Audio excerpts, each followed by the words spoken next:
Wake up, gamers, because you're listening to the Big Think Dimension with Dan and Bob Video Games.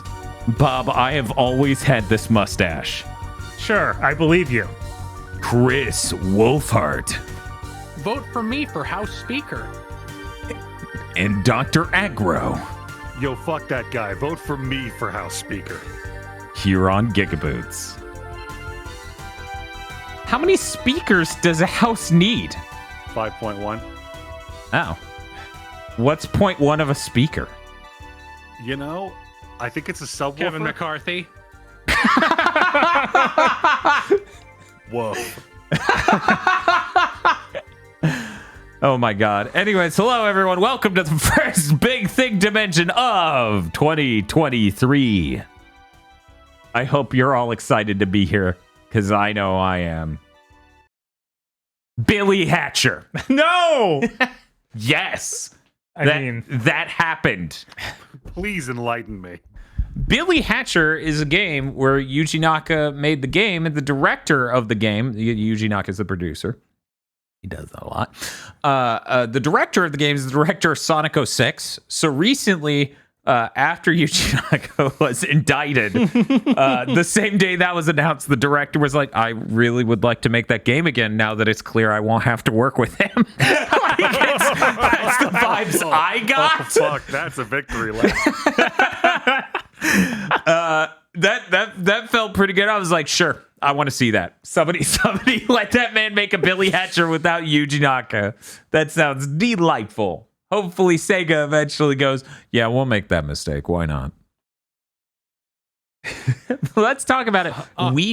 What's up? Unreal 4 remake of Billy Hatcher coming soon. oh no. That would actually be pretty sick. Okay, straight up, right off the top, because I've heard about Billy Hatcher forever, and in such a consistently odd tone that I've never been able to parse whether or not it's like a cult classic or a really bad game a lot of people remember fondly. I believe the best way to phrase exactly what Billy Hatcher is you know how some kids get one console? I do. Yeah, so imagine yours was a GameCube. And in this worldview, Billy Hatcher's a big deal.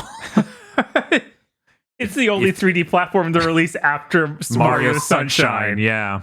It's really funny because we've noted before Sonic Team's tendency to just take a thing from Mario. You know, Lost World is very that. Yeah. I mean, for fuck's sake, they take from Nintendo in general because Frontiers is Breath of the Wild. But I did not expect Billy Hatcher would take from Mario Sunshine and go, clean up the egg juice on the ground by rolling an egg on it. I'm like, what do you mean I'm cleaning up this evil shadow energy with an egg? That doesn't make fucking sense. They literally stole multiple mechanical notions from Sunshine and put it into this game about rolling around an egg. I mean, clearing out bad vibes with an egg is a tried and true centuries old folk magic remedy. Okay, I thought I was gonna say you're just gonna be like, well, in my family we do that all the time. We feel sad, we just pull out a raw egg and suck one down. I just assume anything that was about to come out of Aggro's mouth was a lie right there. Yeah, that's fair. Somebody did bring up recently the Kingdom Hearts 3 stream where he's like, well, exactly helium. what I was thinking of. Exactly, the fucking helium. I don't need to take this kind of abuse from a bunch of guys who were friends with some guy with a Ted Lasso mustache. What? I'm now going to hang out off screen. Ted Lasso is wait, Billy Hatcher. other guy. Billy Hatcher is a video. You know what? I don't need to take this shit without explaining it. Okay. Growing a mustache this thick for the channel and gaslighting your fan base into believing you've always had this, but I never punched in on the camera enough for you to notice. Funny. Going to somewhere you used to be employed to have to see former coworkers looking like this? Not funny. Not funny at all, actually. I'm just like, so, yeah, this is what happened to me after I quit. Don't quit. You'll grow a Ted Lasso mustache. The whole time, now I'm just thinking of someone porting that terrible FIFA Ted Lasso model into Billy Hatcher. I'm sure that somewhere in that show he says good morning. You can just use that He voice does, clip. yes. In fact, you could edit the audio slightly to make it good morning, like they accidentally say in Billy Hatcher. I mean, honestly, between the stash and the jacket, you look like an E1 from the 90s in the Air Force. That's kind of the vibe Yeah, I was going for, yeah. Dan looks a lot like Goose in Top Gun. Yes, that is the exact vibe I was going for. I would say what the bit was originally going to be, but I don't want to spoil it for the future where I inevitably actually do the bit on a stream. I'm just waiting for you to buy the aviators. Of course, you have to wait for Ace Combat Month for that. That was also a part of the bit that I canceled at the last minute that I will probably do in the future. So, anyway, Billy Hatcher. It is a video game. In this video game, they made 7 levels? It is only like 7, right? It's because 6 or 7. It's 6 in the main world, and then the there is that extra one. last So area. So just like Sunshine.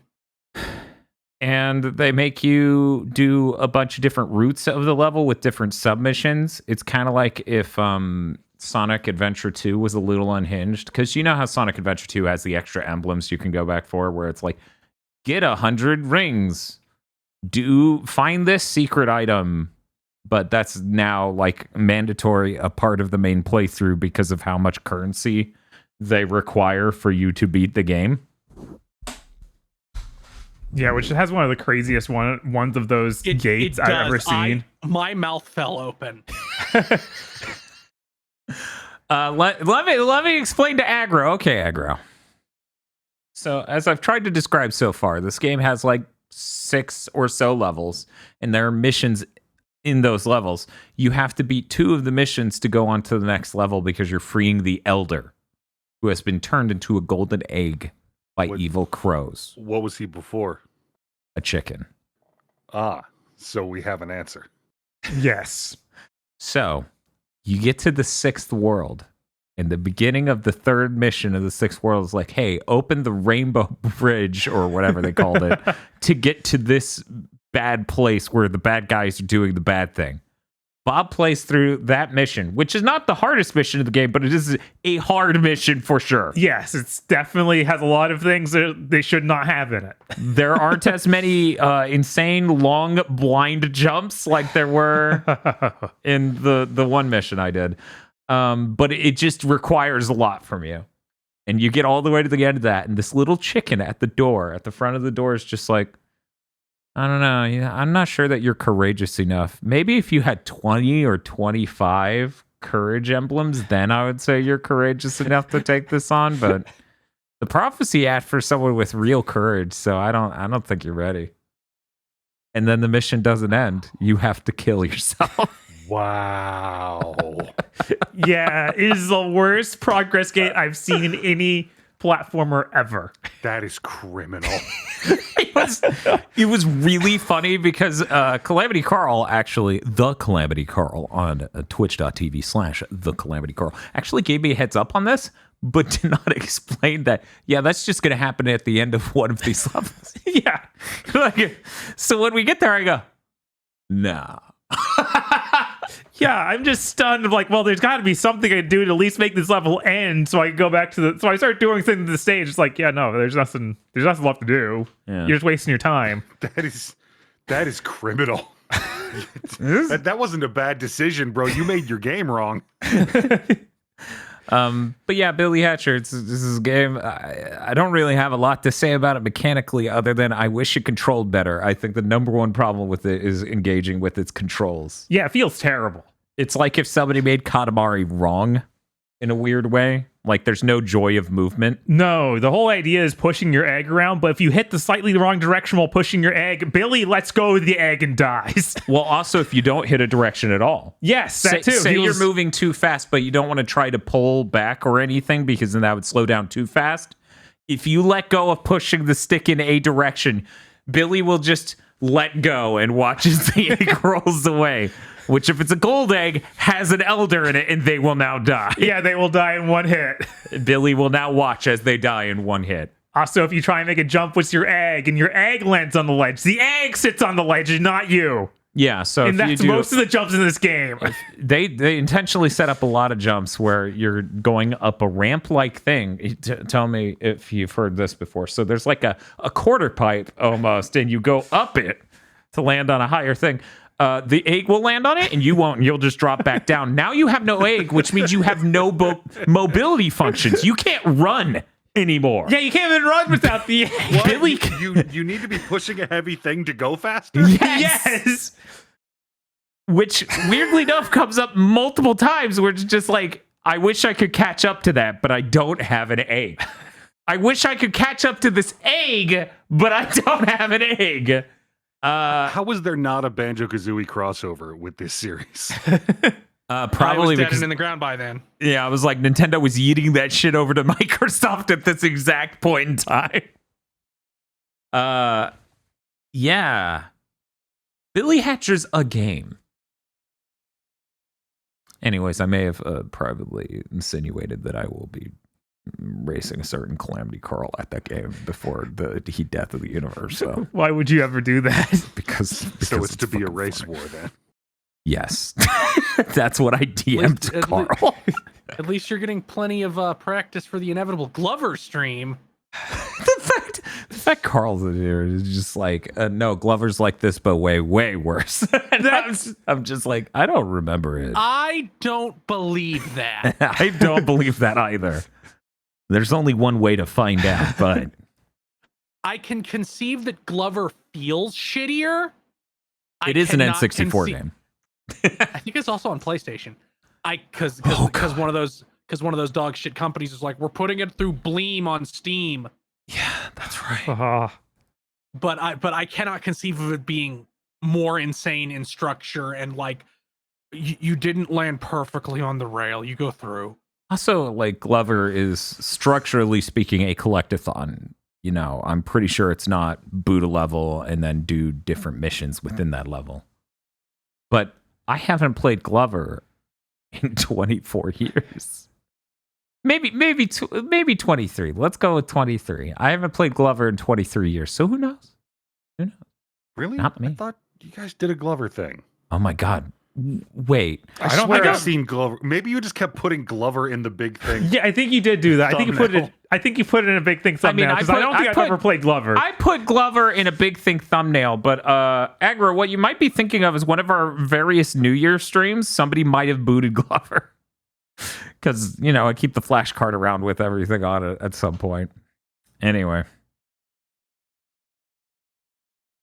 yeah, I don't think I've played it though. I don't think I've played that shit since. I own it. I inherited a copy of that. Jeez. One of those things. One of my cousins just went, I don't give a fuck about video games, and it ended up at my doorstep. So I'm like, okay, sure. I wonder why you don't like video games anymore. Did you look at his copy of Glover?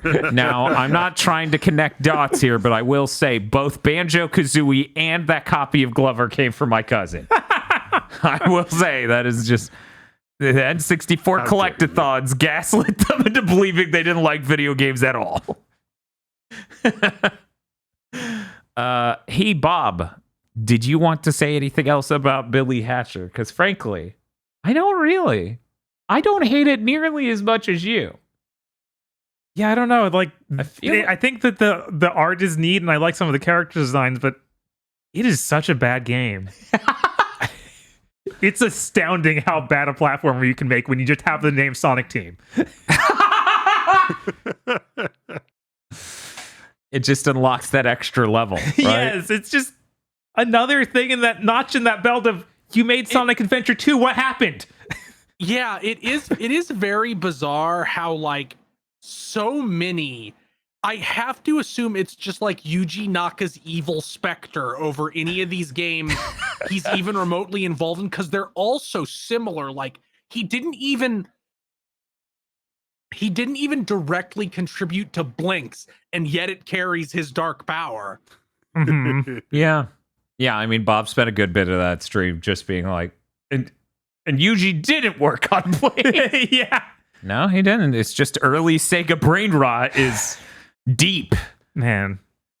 Blinks for the first like Up until 3/5. Yeah, the first 3/5 of that game are way better Not than this. playtime hours wise, because we ended up with the last boss rush for a long ass time. But you were saying the first 3/5. Yeah, the first 3/5 of that game are way better than Billy Hatcher, which is crazy. I agree. I really, really enjoyed my time with Blinks. I will say Blinks is a better game than Billy Hatcher, which Billy Hatcher fans are not ready to hear, and that's fine. That's fine. Everyone's got to have their own, actually bad video game that they insist is great. Yeah, I like that Carl even was like, "Oh, this game sucks, but I love it." I was like, I respect that. I always do. Like, if you can just admit the game has problems that you love, that's fine. Yeah, absolutely. It's like there's some games that were like, I'm like, no, this game is terrible, but it has some dark power over me, like Quest 64. That dark power, Stockholm. I didn't even own that game. You didn't? No, I only rented it once, and now every once in a while, look, when I see somebody else play it, I'm like, I should go play through all of Quest 64. Don't take this in a derogatory way, but I frankly think hey Dan, one person you're friends with owns Quest 64, who is it? I actually would say it was probably Chris. Like, I mean, I am to JRPGs as Bob is to action games, so I understand. Yeah, absolutely. I feel like you got a small taste of that dark power during the I forget if it was a retro roulette or if you just went crazy where you're like, Seventh Saga on the SNES. We're gonna stream that. I feel like you were falling to that same dark power I'm talking about. Yeah, I mentioned this before, and it really isn't like a gatekeeping thing. This is just how the experience has been for me.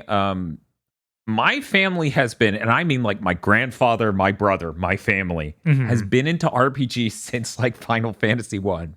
So it's always been the weirdest shit when I meet other people my age. They're like, my first one was 7. And I'm like, there were like 3 before that or 4 before that. You should have tried. What happened? Sometimes you're a Genesis kid and it sucks. Yeah, I missed out that on a better lot show of up shit in the not quotes having an channel. SNES. I need that shit in the quotes channel bad. I had a pretty good first RPG because mine was Earthbound. Yes, and it was totally by accident because we went. I think it was a fucking Circuit City. We went into a Circuit City. I was like 9 or maybe even 8. It's like, okay, baby Chris, you can get a game with your Christmas money. You only have like $30, which is basically nothing back in for Super Nintendo prices, because sometimes games would just be $80 for no reason. Yes. Something that the dumbest people in the world bring up regularly when you say $70 is maybe too high for a game. Economics are hard. But the big Earthbound package with the strategy guide was $15. Oh wow. I guess that shit was getting clearanced. Hot damn, I'm jealous. So I got that, and then I loaned the game to someone, and they moved away with it. I will find you and kill you one day. If you're hearing this, know that wherever, every second you're not moving, I'm getting closer. Wow, it's like me and the person who stole Mega Man X2 and X3. Yes. Do you think you're safe? Hand reaching through screen. Yeah, it's always been weird because like I have a ton of like early life experience with the weirdest fucking RPGs because of this. Yeah, I had not heard of Lufia until you started talking about it. What about that's the mainstream shit compared to Paladin's Quest. Yeah. The 7th Saga. That shit's normal. You find me 10 people who've played Beyond the Beyond. Yeah, I'm surprised I rented that. Well, you didn't have a PS1 early. We had a PS1 early, so my brother just kind of like got the RPGs. Mm-hmm. That was his system. It was a system that worked. I mean, it was a great system because I got to try Saga. Final Fantasy Mystic Quest was another one that not a lot of people played that I got to play in my childhood. But, you end up like being like, oh, Valkyrie Profile is really great. They should make another one of these. And then they make one like 2006 on the PS2 or something. And you're like, okay, I would have liked it anytime sooner. Right. Also, this game's 3D and that's weird. And I have a lot of feelings.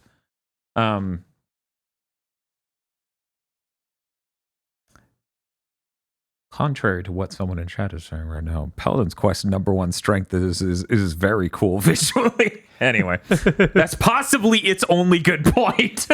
It has a really, it kind of looks like, imagine if you needed to make sci-fi plus magic in a 60s sci-fi movie aesthetic, right? Okay. Tall spires with orbs on them, really weird stuff. I don't know. There's a lot of cool stuff in those obscure SNES RPGs where the aesthetics get crazy, like Seven Saga and Paladin's Quest. I think that's real cool. I think that's neat. The problem with Paladin's Quest is playing Paladin's Quest. And the problem with the Seven Saga is playing the US version of Seven Saga where they broke the balance over their knees like Bane did Batman. Yeah, that was really disheartening because when we did that stream, it was like, man, this game's really cool. It has great art. What do you mean we had to grind for literal hours to beat the first dungeon? It was really good because I was so excited. Bob was getting into this RPG I enjoyed a lot as a kid. And like, it's such a cool thing to engage with. And then Bob's like, man, this US balance sure is crazy. And then later, like within a month or two of that stream, or I don't know, it was probably more than that, I find a streamer called Hungry Goria. She runs a great YouTube channel where she reviews games that she plays through on her streams. And her review of the Seven Saga, the US balanced version, is like Bane's speech, where she's just like, I was born in this game. This is normal to me, actually. And I'm just like, Jesus. I love that review. Anyway, we got really off topic. Billy Hatcher's a game. I'm done talking about Billy Hatcher. You're done talking about Billy Hatcher. Yes. We're moving on. I played a bunch of games in prep for Game of the Year. I'm not going to spend too long on any of them for obvious reasons. Oh, yeah. We also did that stream of a bunch of games from our childhoods that kind of sucked. Oh, yeah. That's right. We didn't do a big think one of these weeks. Yeah. Oh, my God. We don't need to talk about it, though. I just think it's funny to be like, yeah, I booted up a bunch of things on the Genesis that I hated, but I loved it. And then I booted the single worst SNES game I owned, that weird pirate game that was based on a financial bombing movie, which I can never remember the name of. I still can't. To this day, it's the most generic fucking pirate name ever. So I'm like, was that also the stream where you played Super Punch Out and I had to watch and go, haha, Dan is struggling with Super Punch Out. Unlike me, a super chat who can beat that game easily. Cutthroat Island. Thank you, chat. Yes, that was the stream where I'm like, maybe today's the day I beat Super Punch Out. And then I made it to like the final boss or second final boss and went, nope. As I tried like 3 or 4 times. Also, you didn't. There's an entire last circuit. Oh my God. Yeah, Chris is in chat. Is just like, do you want me to tell you how to do this? And I'm like, no, that's not true strength. Yeah, Aaron Ryan does have a really funny weakness on the Super Nintendo. Oh, yeah? Yeah, you hit him with the Super Punch, and then he does that bear hug. Mm-hmm. If you throw the Super Punch again while his hands are going up and down before he grabs you, it just hits him again and knocks him out of it, and you can loop him like that forever. What the fuck? That's crazy. But yeah, that was actually a really great stream. And Aggro, I think, you know, Bob got to experience this great stream where he just showed a bunch of games that he grew up with that were, you know, bad and on the Genesis. So I thought maybe you could come on sometime and, you know, cop to some games that you talk about the Genesis being bad or not real, actually. I think you're making an assumption that there are bad Genesis games, and that's not a supposition I'm willing to support as the basis for this discussion, sir.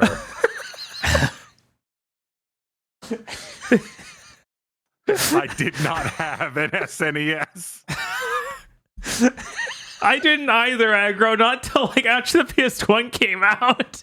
It was dire. I played the NES mostly. I realized that the next day of like, no, I just went back to the NES because the Genesis was pretty rough. And I tried to make Bob feel better. I was like, even as somebody who owned a Super Nintendo, like even I played a lot of NES even during the SNES era, you know? Because the NES has some great feeling games. It wasn't until much later in life I would realize the number one problem with the SNES was input. I can't even say. Anyway, but yeah, that's it. Aggro needs to just maybe cut Genesis. We're gonna move on though. Move on. I played Ellicad. Ellicad is a video game. It is on Steam. It is on Switch. It was $2 cheaper on Steam, so I played it on Steam. Ellicad. I was like, can I get through this Chris before one of Wolfhard, us ladies and brings gentlemen. it? Let me get some applause in there for him. There we go. Perfect. Okay.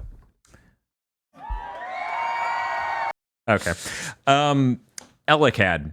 It is a video game where you are a tiny little robot that powers any connector you're standing up. Hey, Bob, what's... It's a game where you are an Ellicad.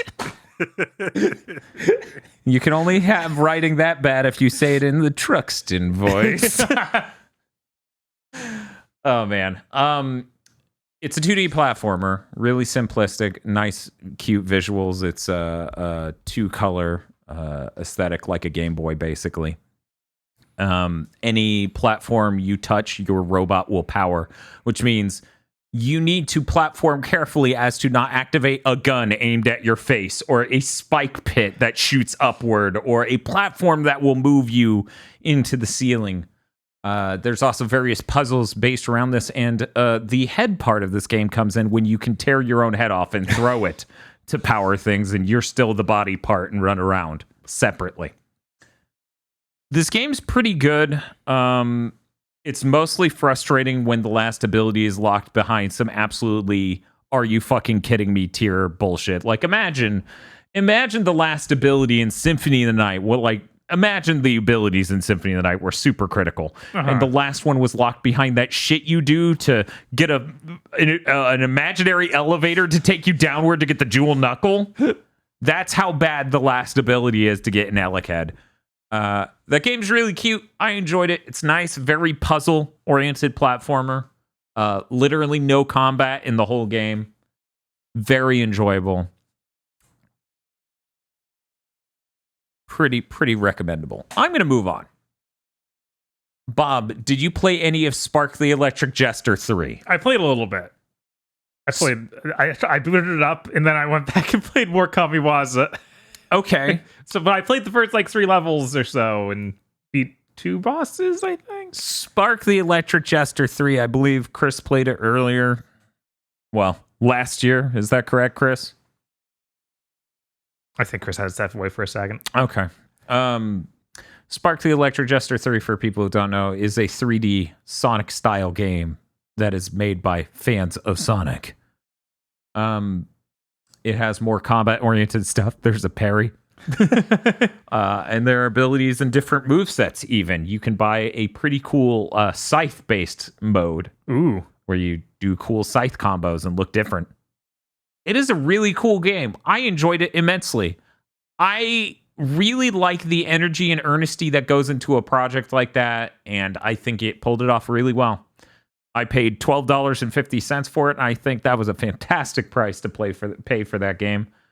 After you beat the game, you get access to the levels from Spark 2 in that engine. So you get a whole other game of content, basically. Yeah, that's crazy. That's awesome. That's really cool and really great. Apparently, that was just a free update eventually. Mm-hmm. Yeah, I saw the update notices and like, oh, November, it's released all this. Yeah, that's cool as hell. We need more games to do that. Like Rayman Legends did that, where it's like we have 60% of the levels from Rayman Origins just in here. Yeah. As unlockables. Yeah, that's cool And as hell. I'm like, Legends feels better, so good. Ubisoft, why doesn't that game run at 4K? Why are you so bad at this? Although I know why you're so bad at this. I'll talk about that during news. I'm Very so exciting. Excited.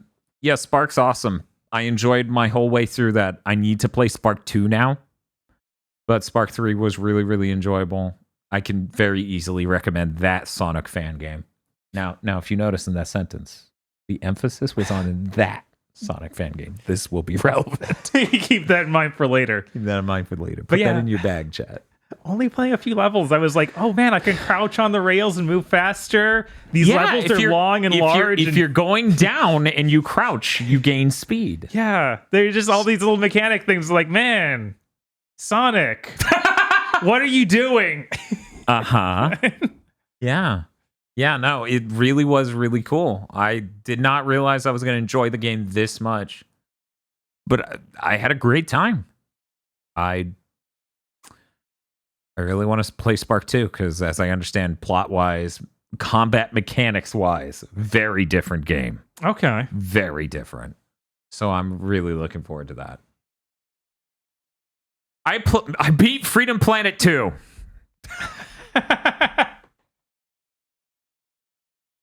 I wonder why. Would you recommend that Sonic fan game?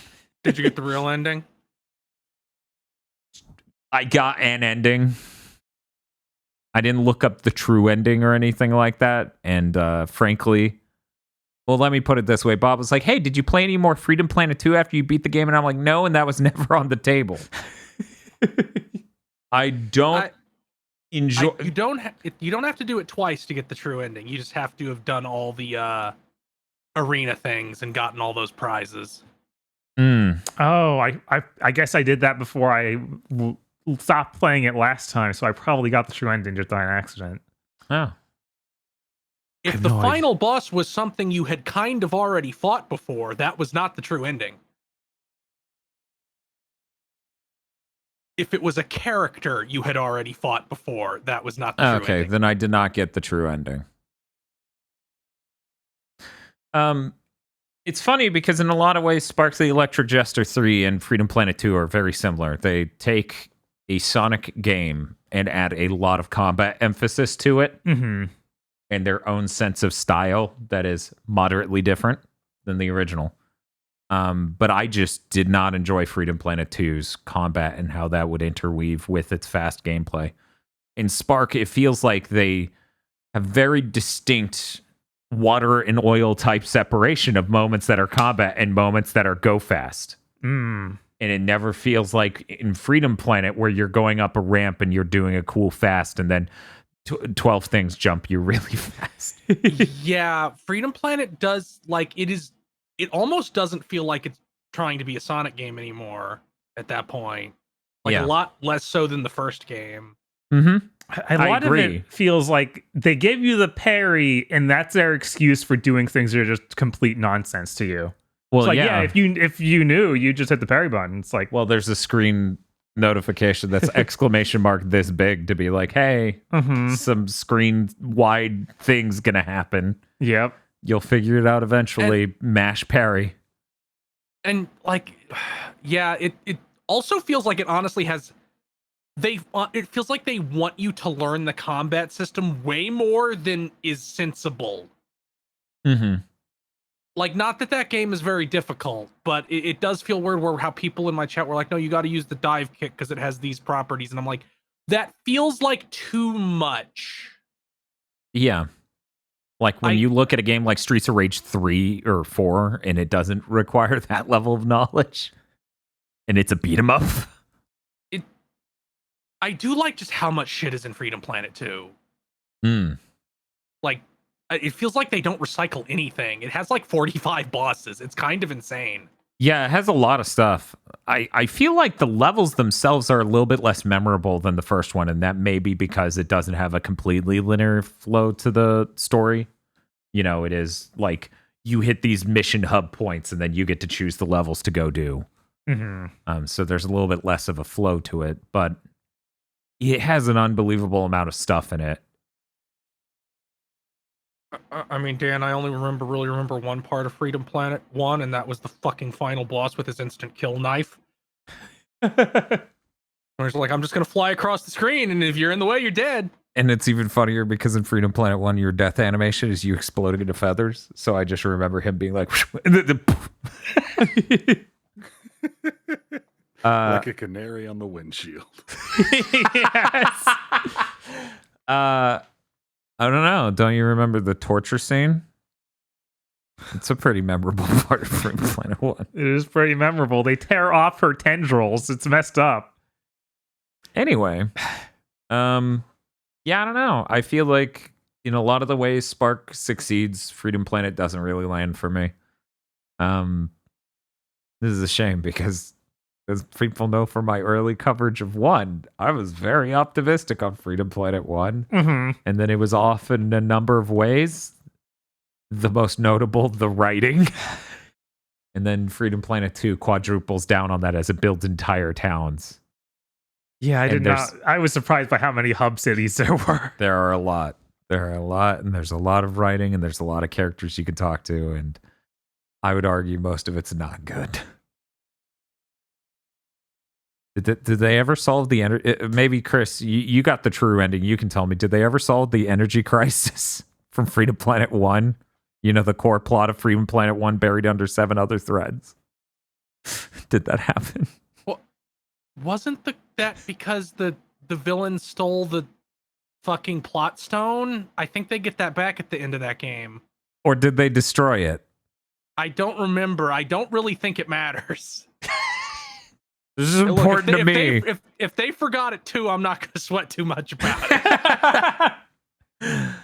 It's okay. They can forget whatever they want and then go patch the old game to remove the cutscene that had it. They had a new thing to focus on this time, which was being Ruby. That just fucking walk away. Ruby has to be the most dire, media ever made. I barely watched it, but when I was streaming that game, every time we got a cutscene about the conflict of Freedom Planet 2, somebody was like, "This is exactly like Ruby." I am skeptical that somebody was able to parse what Ruby writers think the main conflict in their show was. No. It was the main conflict in Freedom Planet 2 is one narrow element of Ruby focused on. Fantastic. But yeah, that's all I'm gonna say about Freedom Planet 2. I also played Neon White.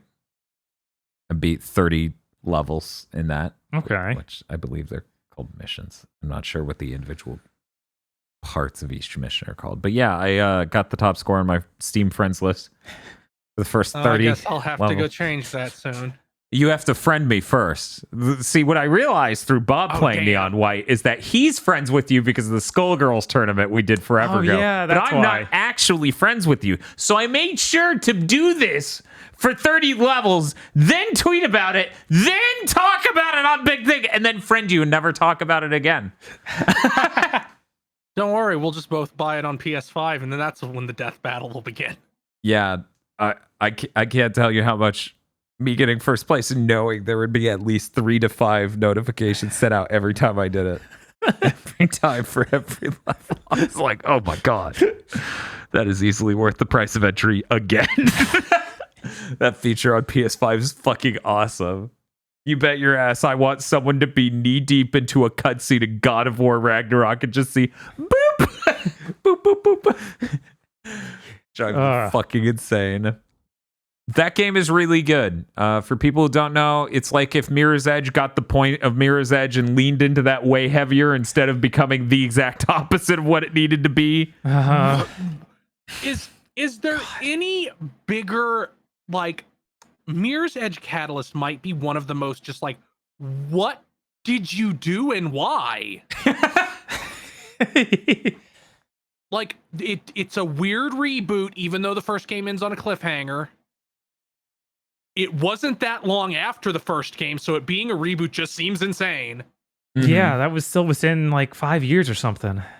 Then it's a weird open world thing, and then they even fuck up the time trials in the open world by having so many of them rely on you getting this upgrade you don't get till later to do them effectively. God, I hate that. That's my number one pet peeve. Man, I was trying to think of any, and I was like, Titanfall 1. But that's more understandable because they didn't have money to make the rest of the game. And Microsoft was only going to help fund it if they had it ready in time for the Xbox One's launch. Of course. Hey, at least they were helping games ship. Yeah, that's way better than they're doing now. There were exclusives back then that were worth shit. Neon White's really good for people who don't know. First-person perspective speedrun platformer where it's very complicated to explain, as I realized when I tried to explain what the game was to Tosh. But your abilities, like you would expect in a platformer, are entirely dictated by what demons you kill and what power-ups you pick up, because they're all consumables. So every level has a very direct idea of how you're supposed to do it, because you get the powers to do the dash at this moment, to get to the place at here, to do that.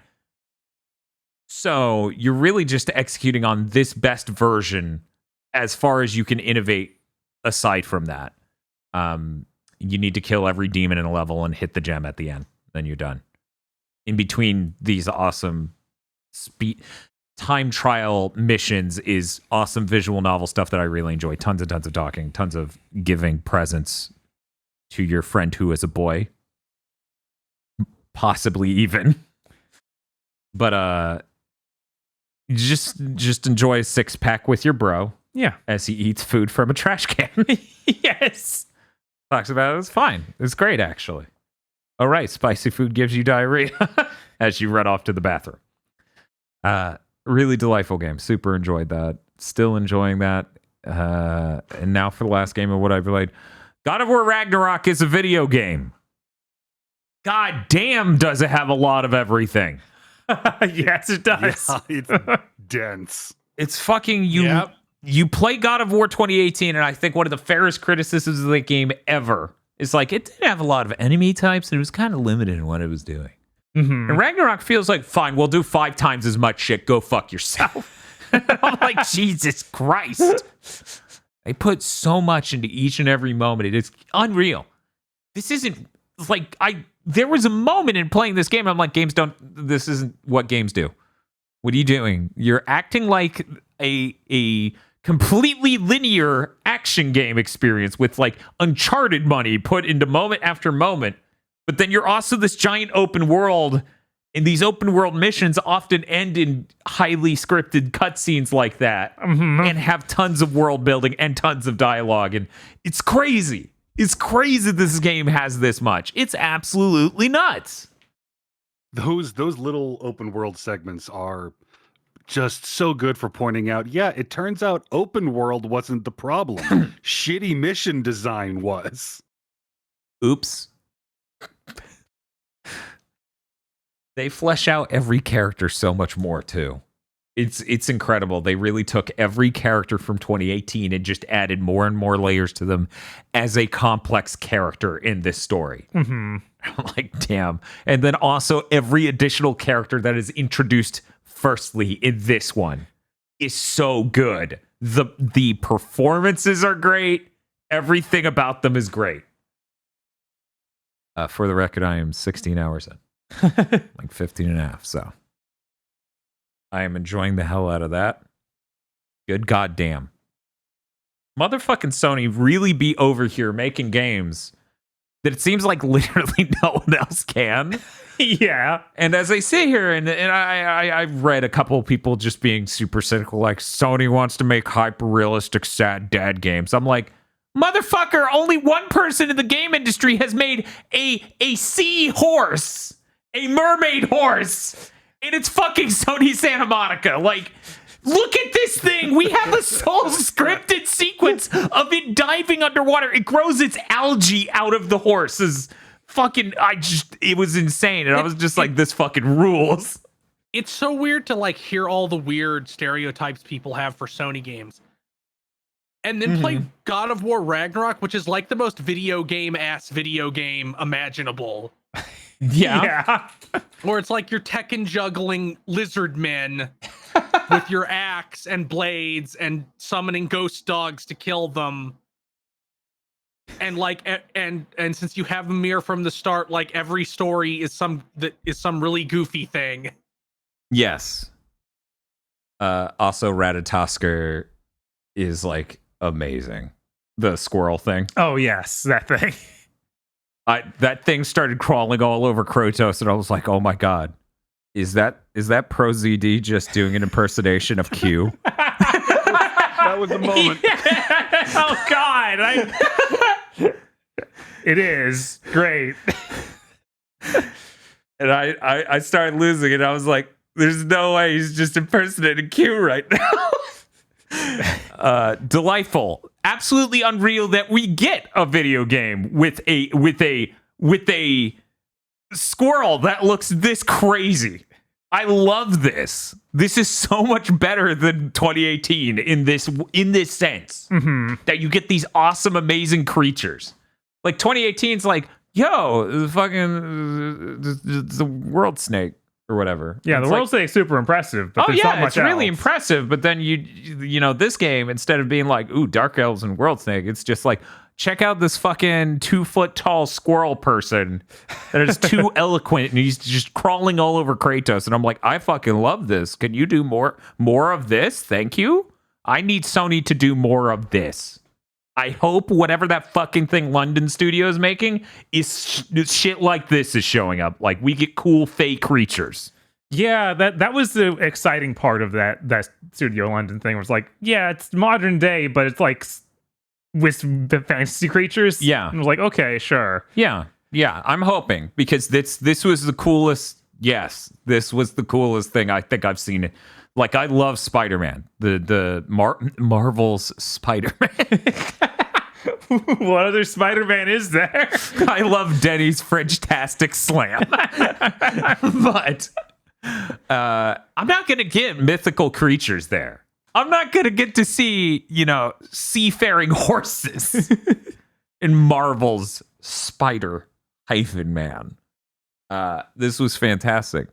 Still making my way through that, of course, because as I said, I'm 16 hours in, which means I barely played the game. Hey, Bob. Hey. I hear you barely played some games too. Yeah. At least I hope so. How much time did you spend playing Kamigwaza? I spent too much time playing Kamigwaza.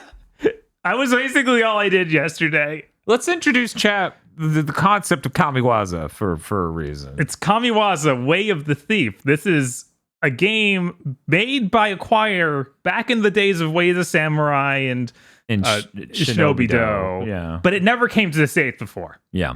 So now they have done a just blatant PS2 port to PS4. Blatantly. I thought they were going to be remaking it from the ground up. No, I didn't think it was a port. Yeah, this is absolutely a port with a PS4 logo on it. Let me punch it on that 1 second. I actually haven't seen it. Yeah, I'm looking at screenshots, and this is a fucking PS2 game. Yeah, it's great.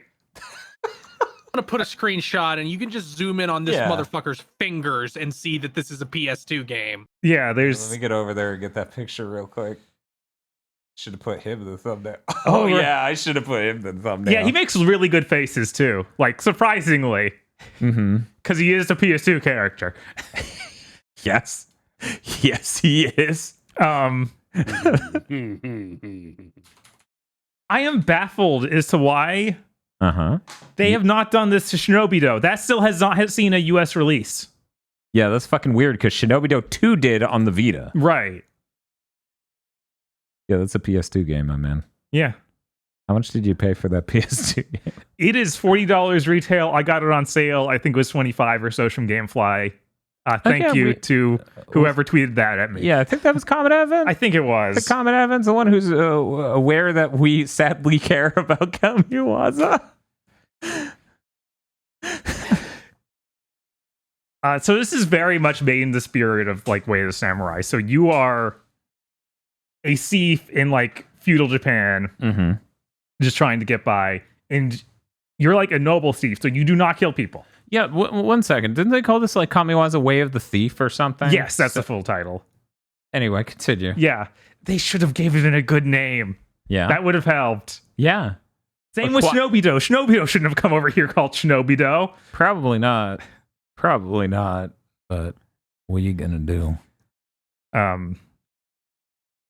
But it has that PS2 era Acquire feel that just you don't get anymore. Like the story and setting is super serious. Like you play as this thief who is like on a robbery run with a gang that he thinks is a good guys, and like they just honorable thieves.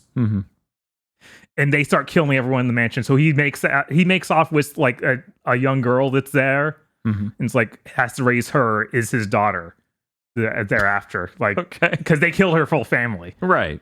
All right. So then it jumps like 7 years in the future, 10 years in the future, and she's like teenager and sick. Okay. She's got anime wasting disease. Yeah, she's got anime wasting disease. It's always so sad. So you have to like go back to your life of robbery to pay for her medicine. And all this is delivered incredibly like sincerely and is pretty well done. And then the gameplay is the goofiest thing you've ever seen. Of course. So it's all about stealing items and then making off with them. And like selling them to whatever to make money. Okay. The stealing is so goofy because it's literally if you get spotted by enemy, you can hit the dodge button and your guy does a goofy animation, like spins around and then is sparkling and you won't be seen for a couple seconds. And while you're sparkling, you do your attack button, which like punches and kicks stuff into your bag. So then you can instantly steal stuff around you. What? Yeah. Flawless. What? And then after you combo a lot of these together, it does this goofy zoom in on his face. He makes a silly face while all the junk flies into his bag and it cuts out the background and says like, oh, it's 800 style points or something. It is the goofiest game known to man. Okay, maybe we're gonna have to stream this at some point, even a little, so that way any human on Earth has seen it. Yeah, honestly, if you like PS2 games, go buy this. It is really neat. I like Kingdom Hearts 2. Is it like Kingdom Hearts 2? Just lie. Sure. Oh wow, good. Finally, a game for me. But yeah, like I said, since he doesn't kill people, he does. When they try and do boss fights, it's hilarious. Okay. Because instead of like doing regular attacks, he has pickpocketing moves where he just swipes wildly in front of him. And if you pickpocket someone fully, they just fall over unconscious. They're like, you took all my money. You took my medication. Oh. Falls over and breaks a table. They do like the first boss fight. Is against this really ripped woman. And you do a Ganondorf battle with her. Is she shows random objects at you. All right. I think the closest thing I can compare it to is think Katamari Damacy levels of goofiness. Yeah. But you're a thief. Okay. That sounds pretty good. There's also a lot of RPG mechanics. Like you start off, if you try and collect items like steal items outside of that goofy move I was talking about where you dodge and then steal. You just do this, you like punch them repeatedly and they have a health bar. Every item has a health bar. And if you punch it enough, it goes into your bag. So you level up by doing more stealing. And eventually you have to punch them less and the health bars go down faster. You also get to upgrade your bag and your disguises. Because you actually have to put on a disguise whenever you start stealing stuff or else they'll notice you in town. Of course, you can't just go out there looking like you. Right? You put on a headband and you're like, this is good enough. And then the system they have to track how wanted you are is wanted signs that are stuck in the ground.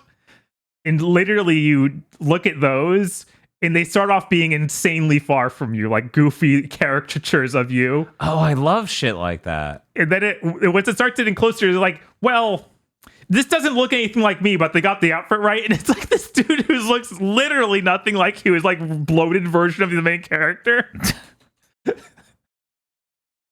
It's great. And then the lower your wanted level, you steal the wanted signs from the world. Okay, that makes sense. Yeah. That just checks out. You're not wanted if you remove the signs. Didn't Assassin's Creed do that? They stole it from this. Liberation on the PSP did it, I know. Oh my god. Liberation? I remember doing it in 2. Oh my god, I feel so bad. You said Liberation on the PSP, and I'm like, is like Resistance? Killzone? Which You also do like to do a higher jump, he can do like this weird dive in air, and I just started doing like, this is like the Ezio dive, but I could just do it into anything. Even that ripped woman? My God. Just like Kingdom Hearts 2. You do that, and it's you like burst out like Neo bursting out of Agent Smith in Matrix. You know, I was always sad they didn't find a Matrix game to put that ability into that had escalation. Right? That would have been great if they put in that in Pass of Neo. You know, in God of War Ragnarok, we have the finishers, you know, the click R3 to really just demolish them. Mm-hmm. It would be that, right? You beat them up enough and then you just leap into them and explode them. There's also a really goofy mechanic around using your bag, because your bag like holds all the items, but you can also just drop it on the ground and to distract guards. But really, you could also kick it and knock dudes out. Oh, I thought I was just going to kick it all the way home to get there faster. No, you're knocking people out with it. Yes, because you actually don't need to worry about losing it, because you can just hit the L1 button anytime and he pulls a string and it flies back to you. And evidently, you don't need to care about like the quality of condition it's in. People will buy it from you no matter how many times you kick it. The funny thing is, if you get attacked while you hold it, then your stuff can break. Oh, but if once it's in the bag, it's safe. But even if you're in the bag, well, it's in the bag and they attack you, it takes damage. But you can kick the bag. There's no problem. So the items in the bag are soul-bound to you. I guess. I see. Yeah, this seems like something we need to stream. Yeah, it's at some point. It's really dense with mechanics that are weird, and I love it. Okay. Like, I kept playing it. Like, and also it's structured like Way of the Samurai 1, so I got a bad ending the first time through. Oh, that's great. And I love shit like that. Something I found out. The game keeps telling you, give your daughter like 1 dose of medicine a day at least. Give her more. Just keep cramming it in her face. It's like, feed your daughter at least once a day. You're like, once? Got it. Just keep cramming it in. Don't stop cramming in the medicine. This is some weird fucking archaic PS2 game. She's gonna die suddenly if I don't do that. Just keep cramming it in.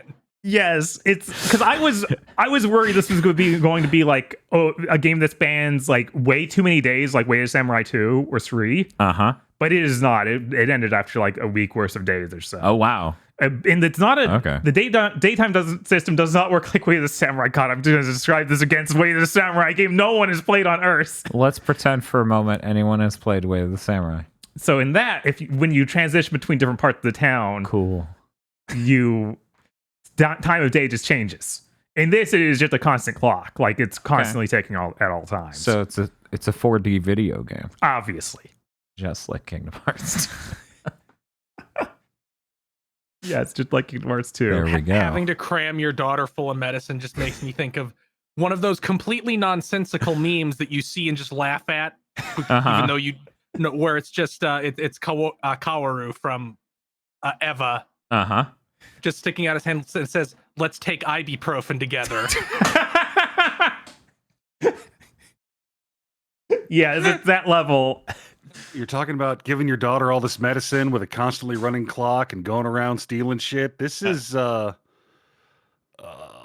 my god, I got to the end of the sentence and I blanked on the name of this game series. Oh no! The one Frank West isn't in. The sequel. Dead Rising 2. Yes. It is kind of like Dead Rising 2 in that sense, for sure. Don't forget, Aggro. I'm number 1. Hey, I've covered wars, you know. Man, we need to get the true ending on Dead Rising 1, because we got the best ending, but then that unlocked the true ending we still have to go get. So this sounds pretty good. Yeah, I definitely suggest it. Is it going to show you can be vague. Is this a contender for your Game of the Year list? Yes. Man. Also, it's got a soundtrack by the dude who did all the Way to Samurai Tenchu music. So, oh, good. Awesome.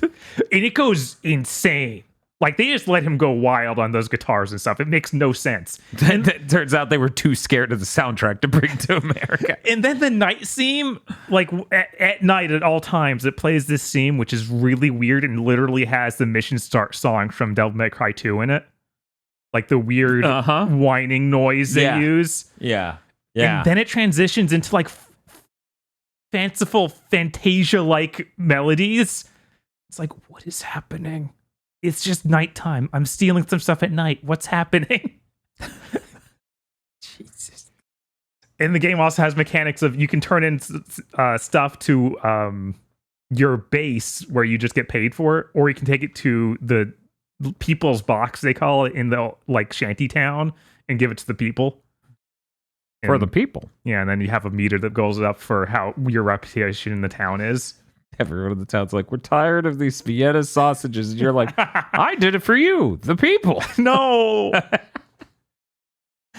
But yeah, this game's delightful. They should do this to every one of their PS2 games. I mean, they should definitely do it to fucking Shinobi, though. Yes. But I just, playing this was like, man, I wish I could play Way of the Samurai like this. I wish I could play Way of the Samurai 2 like this. Man, this is fucked up. This should be disallowed from being PS2 Game of the Year. Probably. It's cheating. That is fucking cheating. It almost certainly runs better than it used to. Because this, of course, I played an Acquire game on the PS2, my man. Yeah, this game runs like Lock 60. It's great. Whereas That's awesome. it's also filled with physics, so I'm sure this game ran terribly on the PS2. It probably runs like Shinobi Do, where it's just unplayable. You like jostle some objects and suddenly it's a PowerPoint presentation. Yeah. Mm-hmm. Yeah, like back then, most game engines weren't delta time engines; they were frame time. So if a game can't render the next frame, guess what, motherfucker? Time didn't pass. So we're just in slow motion. God, it's hilarious how many boss fights happen in a room that's filled with stuff. So it's just like you're fighting a dude, and then everything around you just starts shaking.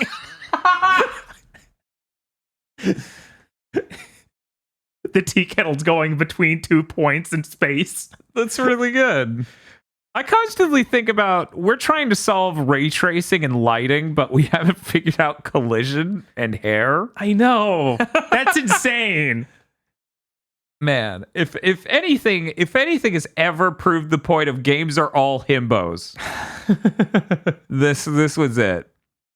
Game engines are all himbos, where it's like, I could do this one thing that looks pretty really well.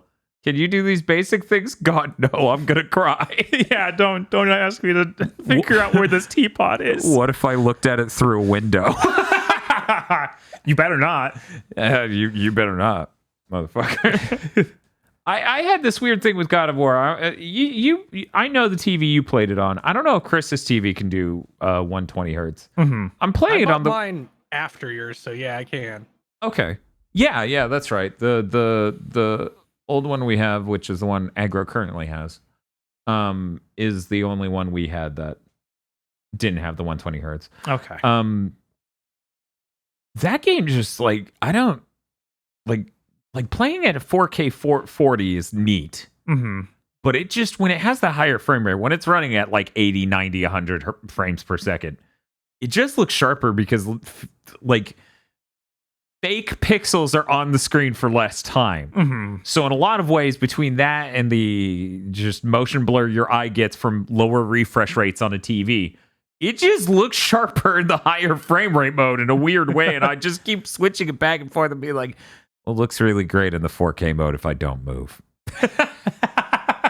The moment I start moving, I'm going to say the frame rate mode really wins out. Right. Yeah, I don't think I booted that game even once into that like weird 30 frame per second mode. I switch it all the time because the quality mode is 40 hertz. It's VRR and 120 hertz output. So,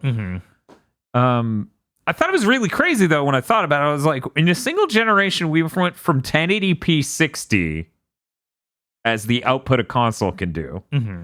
To 4K HDR 120 hertz VRR. One generation of consoles. That's fucking nutty. Anyway, hey Bob, did you have anything else you wanted to say about Kamigwaza? The only downside to it is it's all in this one town and there aren't that many areas. So you're going to the same areas a lot. Mm-hmm. Did you go to one place to get your job and then have to walk through the town to get to the point you're stealing from? Mm-hmm. And a lot of times it's like, well, you put it in this house, but it's in a different room in this house. Cool. So that's variety. Yeah, so it's like you could get a lot better if you had more areas. It's a living game world. The entire environment changes over time. But it doesn't, though. If you cut a tree, it will leave a scar. And as the tree grows, I don't know why I'm Michael Caine, but as the tree grows, he's also British. I guess it works. that's the closest I could get. You know, if he sounded like that, I would at least understand why Peter Molyneux kept floating to the top of all these corporations. Like, why wouldn't you trust that guy with your entire European game development division, Microsoft? He sounds like Michael Caine. I get it. I would too. That's probably all I should say about Kamigwaza. Okay. Go play it. Got it. And did you play anything else? I finished up Xenoblade Chronicles 3 after 70 plus hours. Which now means Chris is the only one in the middle of it, but that's okay. Bob, that means you can give that cartridge to Aggro. He's got plenty of time to beat it before the Game of the Year. Hey, Aggro, did you know that this game has a feature where you could just watch the cutscenes, all of them in the entire game? I'm just going to leave that out there for you. No, I didn't. And I don't think I heard you right. So that when I claim to have played this whole game, it's going to be completely believable. Oh, that's cool. That's cool. Hey, Bob, what did you think about Xenoblade? Xenoblade's really good. Yeah. I did a ton of the extra content. I did almost all the heroic quests. I'm missing one class, I think. It was really funny because I keep turning around and I go, hey, Bob, who the fuck is that? Because I already beat the game, but I didn't go to every question mark. I've been doing that so far. I'm 45 hours and I think near the end of chapter 5. Ooh. But I've been doing that, and I feel like at some point I'm gonna be like, I don't feel like an anime filler arc right now. Thank you. Some of them are anime filler arcs, but I feel like a lot of them are really cool ways to develop the world more. Yeah. Like you go to one of the colonies who's like, yeah, I'm the person who developed this iris system everyone uses, so you have to find out more about that. Ooh, oh man, that's cool. That is cool. I mean, yeah, I saw that too. But some of them, one of the bounce just shows up for 5 minutes and then you kill them and then the side quest is over. Yes, those are delightful in their own way. My favorite bit in my head, and I realize most video games ever have this problem because of power scaling and stuff, but when you have your main character face off against the super bad team from like a couple hours in throughout the entire game, eventually you run into the problem of who would win, half of this evil super organization or a bird. Because there are like level 53 birds. The birds have some hands. Like at some point, fucking Mobius is gonna step out and be like, we got him this time, gang, and a fucking bird will kick their ass before they get to you. Yeah, it's one of the most JRPGs do have that issue of like you have to accept that levels don't really exist. It's just an abstraction for your benefit. No, a dog from the last area could not solo 3 of the 4 heavenly kings. But it's really good mentally to think about that. I like to believe that is the case. We get one of the late game giant gorillas shows up and completely devastates all of Mobius. It just breaks into bad guy HQ. And they're like, there's a fucking gorilla in the building. Yeah, one of the fucking guys from the side quest who has like a clothes iron for a head gets deployed to deal with the gorilla and just gets pounded into blood paste. Wow. Is Did they have the power of Ouroboros? Is he gonna be reborn? No. That guy is definitely not. It's just a stain on the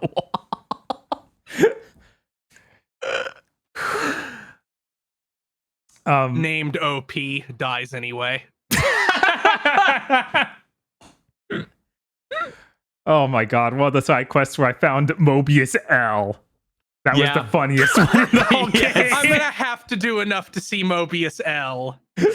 I'm approaching the point where I'm just like, I'm gonna drink all of my bonus experience I've accumulated in the entire game, and then nothing else in the game will be challenging, I assume. I just did that all the way through the game and it had no issues. Yeah, no. I kind of framed it as like the game at no point never ever made me feel especially challenged. It mostly was like, okay, this is a hard battle, and because it will take 10 minutes. And I'm like, oh, okay. Yeah, I think that the main times I died in the game were literally environmental problems. Like, oh, I was up on a slight cliff, which meant my whole party decided to keep jumping themselves off the cliff and dying. Yippee! Yes, they just jump to hell and die. Most of there's this weird thing where if you die really fast at the start of a battle, it fades you out. Like if you're a player character. So it's like, I accidentally aggroed everybody to me and died in 2 frames. And now I'm just despawning.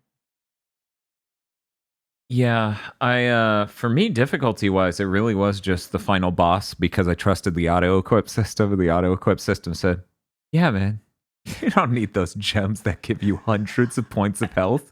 You need this thing that's slightly going to let you do more damage. And I'm like, are you sure, game?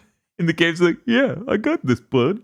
And I did that literally right before the final boss. That's what I decided was a good time to check out the auto-equip system. I use that all the time because I changed my classes so much because I unlocked so many of them. Anyway, sorry. I just, But yeah, I also let it do something stupid and then had to deal with the whole final boss. Oh, cool. Great. Bob. So you fought that final boss. So the weight of the words I'm going to give you will hit with full impact. I died at the very end of the second to last phase. Does it give you a checkpoint anywhere? No. And you cannot skip the cutscenes. All because I trusted the auto-equip system once in the entire It was miserable. I'm sure.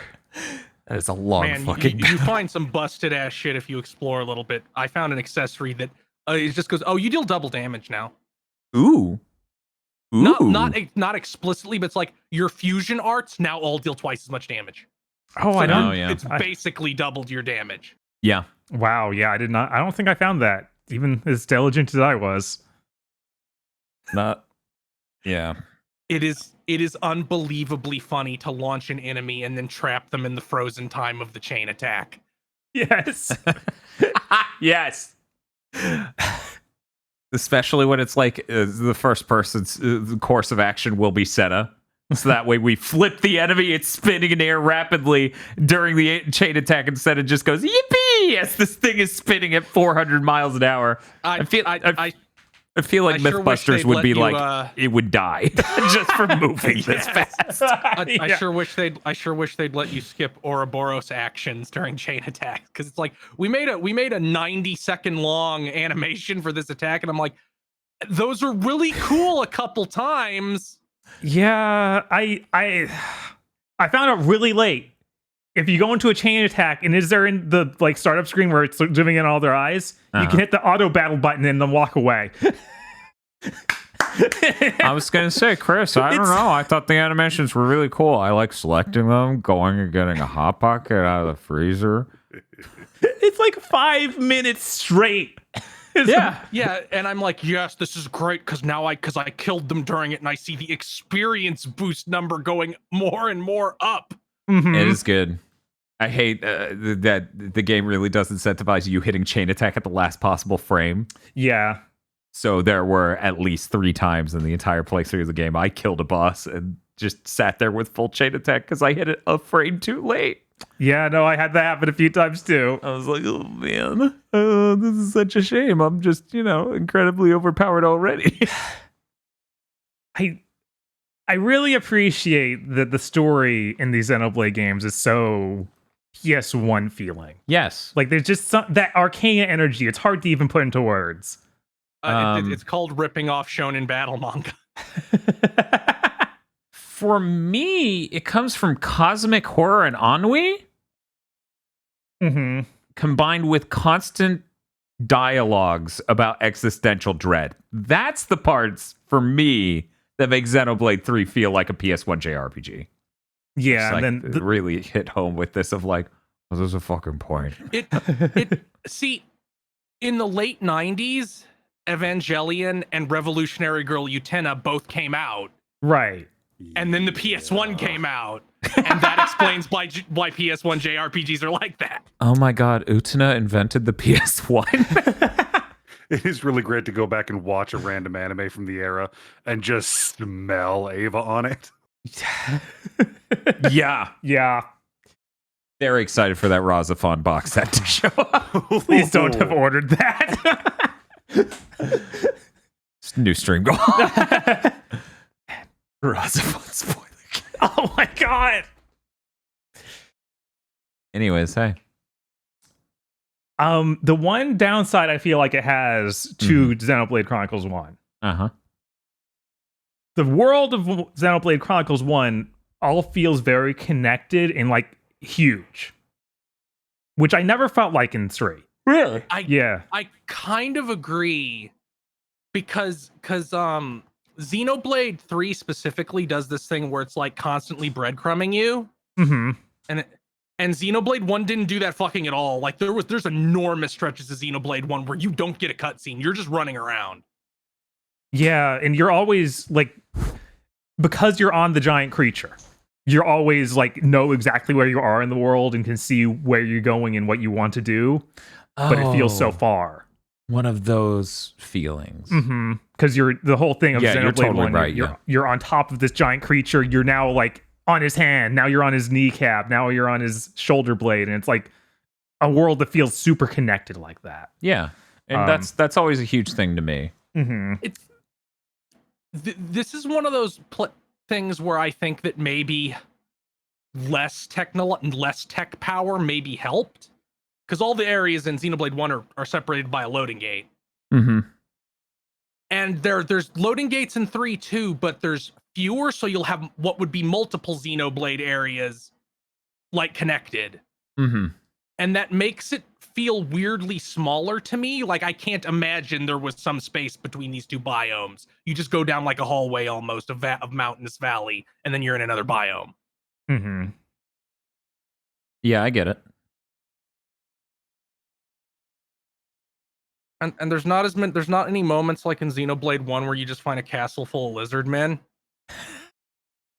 Man, that's pretty fucking classic JRPG. Yeah, no, Yes. if an RPG doesn't have a castle full of lizard men, it's basically worthless. Also, at least so far, like there hasn't been like the dinosaur zone, which is also in Xenoblade 1, where it's just here's a jungle full of fucking enormous dinosaurs. Some of them are level 99. They'll stomp your shit in. Oh god, that was in there. Jesus, that was weird. Honestly, I'm guessing the next Xenoblade they make is going to tap into that energy a lot more just to really differentiate itself from 3. Yeah, I hope that, like, I'm really excited for where they go. Same, clearly, because hopefully it will be on a thing named the Switch 2. yes. And their tech Honestly, pushed the Switch 1 so hard. Mm-hmm. Yeah. Considering that Xenoblade 3 does, it's like poetry, you know, it rhymes so much with Xenoblade 1, and I assume 2, but I haven't fucking played that game. It does Crazy that how so they much. went from 1 to X to 3.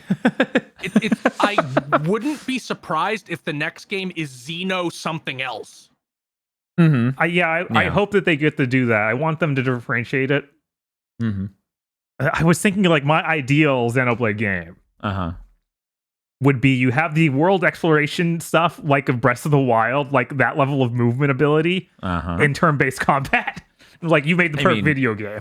Yeah, I do think turn-based combat, a lot of it can be more compelling than the combat that's in Xenoblade, for me personally. Combat like Xenoblade, which people call MMO-like, and it is, Yes. but that's actually an extension of like Baldur's Gate Mm-hmm. type combat. Mm-hmm. Yeah. And the thing I've always had with those type of combat is if I can trust the AI, it's kind of boring. Mm-hmm. Mm-hmm. And if I can't trust the AI and have to micromanage, why didn't you just make it turn-based? And exactly, that's the exact split I have on that too. Right. A lot of time in this game, I did feel like, well, it would take a little bit longer if I could just auto battle button and not worry about it. Yeah. No, that's true. That's true. Did you want to say anything else about Xenoblade 3? No, I don't want to go into spoilers or anything, but Okay. that I like that a lot. Yeah, it was good. It was really good. I was shocked by how good that game was. I had a great time with it. I love that game. Bob, I'm going to pretend that you bought Strangers of Paradise and I bought Xenoblade 3. Let's not do that, please. No, I'm sorry, Bob. I'm taking that game with me. I'm taking the kids. I'm taking the kids, Bannon. But yeah, I will buy whenever I get free time after all of this. I will buy that DLC pack. I will play through those extra things. So I want to see these extra hero stories, and I want to know what the final DLC is. Because for the Xenoblade 2 was like completely different campaign with new characters. Yeah. So I'm excited. That one standalone. You could buy that at retail. Just that campaign. So I'm excited for what they got planned for this. Like, they could be something post story. It could be something just totally new. Before the story. Who knows? Yeah, I'm really excited. I kind of have a suspicion of what it will be. I kind of think it will be those characters that you see as statues. Maybe.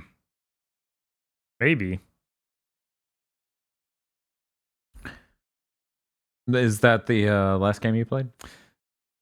Yeah. Because I also played Spark the Electric Jester, but we already talked about that. So okay. Hey Chris, what you been playing? I played a shitload of Xenoblade 3, but we already talked about that. I did not understand how seriously about capitalism it is. Oh, like yes. I didn't really understand until there was a cutscene literally explaining the concept of the bourgeois. Another thing making a PS1 RPG. Yes. Literally. Which, to be fair, Chris has reason to not fully put weight behind my words when I say this JRPG is about capitalism, when, this was Ernest Dan saying this about Xenoblade, as opposed to college essayist Dan, who said that about Voldemort, or the bad guy in Kingdom Hearts 3. Oh my god. It's like, actually. But I played a bunch of games. I played every single Joe and Matt game. God, I fucking forgot. Here's how that went. Cornbread Pockets, my best friend, came over for Christmas, and we check out games. That's one of the things we do. So I bought new Joe and Mac on the PS4 because I'm like, I like Joe and Mac. I'll try this. Don't buy new Joe and Mac. I quit that game after literally 15 seconds. Yeah, wow. Explain what's up with this, because people are open with a slur. Joe just looks at the screen and says it. It feels unbelievably bad. It looks really ugly because it's really tweened flash animation. And it's like a really poor duplicate of the arcade game, which already wasn't very good in my opinion. Yeah, I didn't. So you start this game, enemies spawn from every single side of every corner of the screen and start killing you. And then you walk 10 feet and fight the first boss, which is a T-Rex, and then it kills you because it feels really bad and it's a quarter muncher, except they reproduced that for no reason. Cool. Wow. So I was so indignant. I'm like, no Cornbread Pockets. I'm gonna show you the true Joe and Mac. And then I booted up Joe and Mac on the SNES. That game's still good. It's a neat little platformer that has really short levels and a bunch of bosses. And it is like 70 minutes long, so it doesn't overstay its welcome too much. At the end, you go ahead. I was going to say, is that game on the Nintendo Switch Online? Can I do online co-op for this? I feel like that game was on. I'll look it up. You continue. So we beat that, and then I played Joe and Mac 2. Joe and Mac 2 is fucking terrible. Yes. It legitimately feels like they shipped 40% of the game they wanted to make. Because what happens is the magic crown, the significance of this crown is never actually explained, gets stolen by an evil caveman named Gork. So you have to go get it back. The levels and physics and all gameplay are entirely different from Joe and Mac 1. Yeah. Which was almost like a kind of a Contra-like game where you could shoot in directions, and you got like you had a throwing axe, and you had you threw a stone wheel or a torch or boomerangs. In this, you just have a club, although very rarely, there's like 3 in the entire game. You can grab a power up that lets you shoot a projectile when you swing the club, but it's very rare. But so you do this, and a guy goes, okay, you need the 7 magic jewels to use the rainbow bridge to get to Gork's castle. I'll just give you 2 of the jewels right now. then you do 4 levels, which are pretty short and unimpressive, and get a jewel from each. Then they just give you the last jewel. Hell yeah. So some things didn't go right with this game's development, I'd wager. Yeah. And then the final level is one short but relentlessly difficult platforming challenge. And then every single boss in the entire game in a row. Great. So, as I recall it, and this is important information. I hope Chris is educated enough to back me up on this. At the top here, we've got Joe and Mac. In the middle, we have the Super NES Flintstones game. And at the bottom, we have Joe and Mac 2, right? That's the pecking order, right? I've only played the NES Flintstones game, but I would put it higher than Joe and Mac. Oh, wow. I mean, Joe and Mac 2, not Joe and Mac. Okay. Oh, okay. Yeah, Joe and Mac 1's really good. Its only downside is that it's 30 frames per second, which I will unjustifiably blame the SNES for. Then we tried the Genesis version of Joe and Mac, which is just an arcade conversion, so it's whatever. Was it bad actually in a part of Bob's youth? I don't think I played that one. Maybe though. And then we played the Game Boy version for 2 seconds, like this seems fine for the Game Boy, and then stopped. This seems fine for the Game Boy is a very loaded statement if you've played early Game Boy games. It's like, this is fine compared to Castlevania The Adventure. But in addition to Joe and Mac, we played Hell, by which I mean Fall Guys. Oh. All right. The competency level of a Fall Guy player has fallen through the fucking floor since it went free to play. Good. 2, they seemingly removed every single team-based game from what we played, and we played like 7 hours of Fall Guys. Whoa. There's no more eggs. There's no more push the balls into the goal. There's none of that shit. That's a completely different game. At one point during our Billy Hatcher stream, Bob started breaking down as he goes, this is just the Fall Guys platformer game. Yeah, they got rid of that stuff. That's good. They seem to have added a really, really bad final level, which is what I got most of the time. Which is, you know, the one where you run on the platforms and they disappear and there's like 7 levels? Mm-hmm. This is that, but there's only 1 level. The platforms regenerate and a closing ring slowly limits how many of the platforms you can go on. And that wouldn't be bad if it didn't take like 2 minutes for the ring to get to the platforms at all. Like, it doesn't start limiting where you can go at all for like a huge amount of time. Oh. Yeah, that sounds like just a worse version of the other one. The other one still exists too, so it's strange. And yet not as bad as eggs. They took we got the Sonic level a couple times. Okay. Which is just you have like a Mario Kart 64 battle arena type arena, and it's just collect 20 rings while there's still slots. That sounds rings great. Spawn randomly. Sounds really good. They've replaced Egg Scramble with stuff like that, or with like you're on an infinite slip and slide type thing. You have to jump or maneuver yourself through 20 rings before other people do. So they're still trying to filter people who are too good at platformers, but they're doing that with things that are not completely unlike platformers. Yeah. That are also bad, like Egg Scramble. Well, it is hell after all. I still think that game is a terrible fucking match for the Battle Pass system. Like, I cannot see myself being like, yeah, I'm gonna throw like 2 hours into Fall Guys a day. Because even by the end of that, we saw like all the maps that were running at the time, and I'm like, once you see all of them, you're kind of done. But what if you were deranged? What if you needed the crowns? You need like 4,500 crowns to max out the Crown Battle Pass. But they also added a crown currency, and when you get 5 of crown currency, you get 1 crown. You know, everything he said up until this point was making me kind of interested going back, but then that is just like a no Dan zone sign where I'm like, nope, that's... At least so I assume you get this crown currency by doing something that isn't winning a game. Yeah, they have like dailies and everything now, like Fortnite does. Okay. Because that was always the insane thing of like, yeah, there's no way I'm going to ever get 5 crowns. I need to win the game 5 times. That isn't happening. And you also get crown currency at certain levels of the normal battle pass that you get from just playing the game. Okay.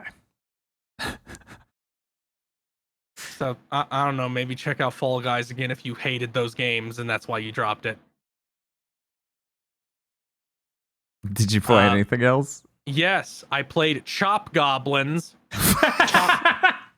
Chop Goblins is a tiny, like 40 to an hour long shooter made by the developer of Dusk. Okay. The plot is that you opened a cursed chest in the basement of your local museum and released the Chop Goblins, and now you have to kill all of them. That name kills me. All right. This is like Gremlins. Yes, it is very much like Gremlins. It's neat. It's $5. It's not very long. I doubt I'll ever play it again, but it's neat. One of the bosses in it is Dracula. Ooh. He sings a song while you fight him. Ooh. What's the aesthetic on this? We talking boomer shooter, 2D sprite, 3D environment? No, it is like a really hideous looking 3D like Quake-esque. Okay. Oh, that makes sense. Okay. All right. You cannot save because the levels are only like 8 minutes long. So it's like if you die, just go back to the fucking start. You have an autosave at the start of the level. Okay. Your weapons are: you have a dagger for stabbing, you have a flintlock pistol, you have a shotgun fused with a Tommy gun, you have the stake thrower, which just shoots wooden stakes really fast and functions like the Quake nail gun. And you have like, it's called like the Staff of Corinthian or something that you steal from ancient Greece. Okay. Which is your BFG and just kills enormous amounts of chop goblins per shot. That makes me think of Turok. I like it. There's definitely an element of like we're making fun of Daikatana. Someone really do that? Make fun of Daikatana? But that's neat. Here's a game I'm a little less positive on. Okay. I picked up Fashion Police Squad. It's a first person shooter where you're a member of the Fashion Police Squad FPS. You play as a fashion police officer solving fashion crimes, which is stuff like a dude is wearing a totally gray suit. You have to shoot him with the color gun. Oh yeah, we saw this at some fucking event. Yeah, I played it for one of those demo roundups. Yes. Or there's like, here's a guy with baggy pants who's vaping. You have to hit him with your magic belt to put his pants up. This game is trying to be funny. It doesn't fail in the high on life way, but it fails in the way that it feels like it feels like they don't understand that even if your game's funny, not all the dialogue has to be funny. You just have to have jokes sometimes. So almost every conversation ends with a character saying something stupid and another character saying the equivalent of, well, that just happened. Cool. Also, it feels like at some point they just kind of give up and every joke becomes like, instead of yes, they say yes.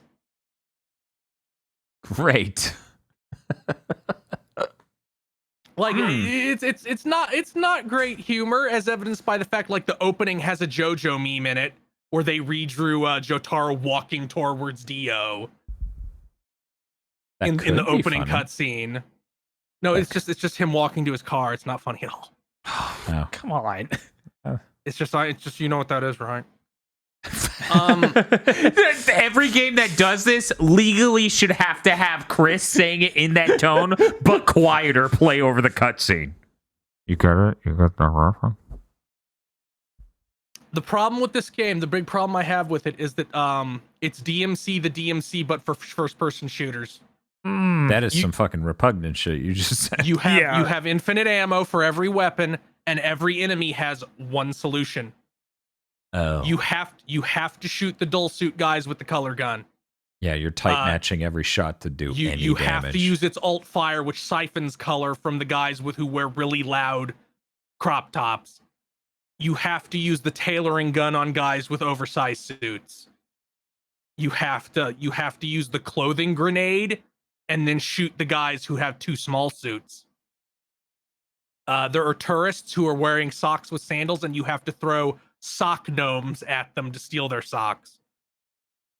And I played about 90 minutes of this game, and at no point did it ever deviate from like, there was no point where it's like, okay, here's a new weapon that does multiple things. So it doesn't have any of the decision making I like in a insufferable video essay voice. Games are really about players making decisions. But it doesn't have that element of like Doom, where it's like, okay, I have this much ammo for these weapons. There's these enemies. Who do I prioritize? What weapons do I use to kill them with? I can use stronger weapons, which will make it easier and it'll be safer, but I don't know what's coming up next. In this, all you have to think about really is, am I on the right gun for the enemy I'm looking at? Also, the level design goes to shit right after where the tutorial ends. I'm not sure, right after where the demo ended, apparently. Like, it gets so bad that I'm like, have I been here before? This looks identical. Where am I? This sounds miserable. Yeah. I really wanted to like this game because the music is really good and it looks very nice. And it's fairly responsive to actually play. But that it being so simplistic on the gameplay level, and also it has like kind of bad platforming sometimes where you have to use like a whip to swing over bottomless pits. Ambitious. This was a first-person boomer shooter, right? Yeah. Okay. Yeah. And the grappling, like the whip swinging, feels kind of bad because you have to actually put your reticle over the thing to attach to it. Unlike a lot of games where I feel like you're looking at it, that's enough. We know to auto there's nothing else you can do. Why would you not want to? You hit the button to attach to a grappling point. Especially later on when they start putting enemies at the end of like the swings. So it's like, well, I would like to focus on the enemy during the swing, but if you do that, you fucking fall.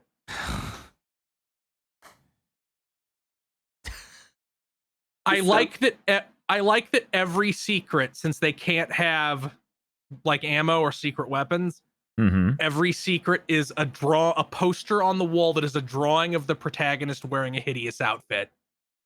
And he says some kind of remark like, "Where'd you get this?" And that I thought was charming, but yeah, it just kind of didn't do it for me at all. I really wanted to like it because it's a neat idea. Yeah. And it has great music and looks very nice. Because it's bright and colorful and it's like sprite based. And it is funny that there's an enemy that is like a 21-year-old chugging energy drinks with a suit that is too small for him, and he's going like, "Let me show you my resume," and zipping around at super speed because he's chugging Red Bull constantly.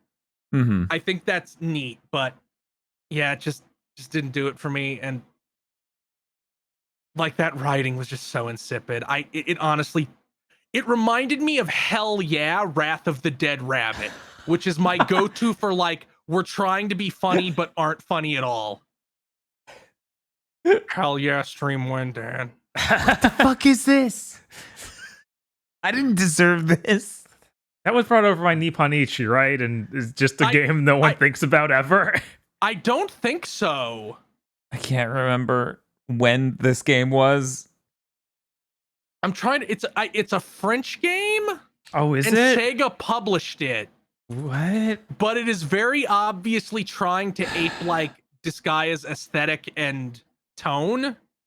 So I understand you thinking it was Nipponichi Software. All right. Hey, Bob.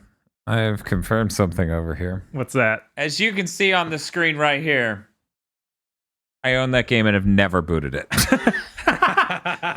all coming together. Why do you own it? The Hell Yeah Matt Hazard double stream. What is this shit? It was ordained by God. Two for games me to Chris suffer? bought at launch for reasons he didn't know and then beat. God, why didn't Matt Hazard get credited to me as a part of some humble indie bundle? Because it's 7th gen only. There's not even a PC version. Oh my They God. had to contain that. But that's everything I played. Hey, Agro, what you been playing? In addition to sitting here playing Vampire Survivors on my phone with a controller, He's so smart. I have spent a good portion of the last week finally getting my teeth into Harvestella. Cool. That might be the chillest fucking video game I have ever played in my life. Yeah. Like it's got just enough farming, just enough RPG dungeon crawling. I feel my brain smoothing out the longer I play it as I just sink into this vaguely video game flavored syrup. You get it. It's the hardest thing to good, right? It's the hardest thing to market. Like, how do you communicate that to your player? It's like, no, it's not a really deep RPG, but it's cozy. Well, Lo-fi RPG archetypes to chill out to. Yes. It's got a design aesthetic somewhere between Final Fantasy XIV and Bravely Default. It looks like a DS game. I've heard people compare it to Crystal Chronicles. There are a lot of things about it that make me think of 13. God, I wish that Bravely Default 2 looked like this. Instead, it just looks hideous. I wish this had budget. There are oddly 4 different types of characters in Harvestella. There are cute girls, children, regular NPCs, and NPCs with weirdly big heads and stern faces. Some of the men just have max headroom head. Yes. It's upsetting. There's no call for it.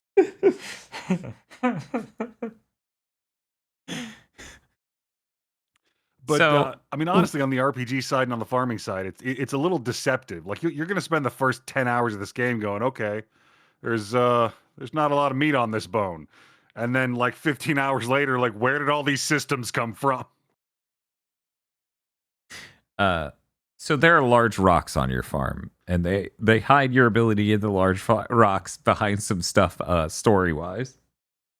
The ability to get rid of them, and I'm sitting here and I'm like, I'm gonna get rid of these someday, and more roommates, as I'm going to call them, just keep showing up, and I'm like, yeah, I'm trying to get rid of these rocks. I have enough going on in my life just dealing with these rocks. Can you not go away?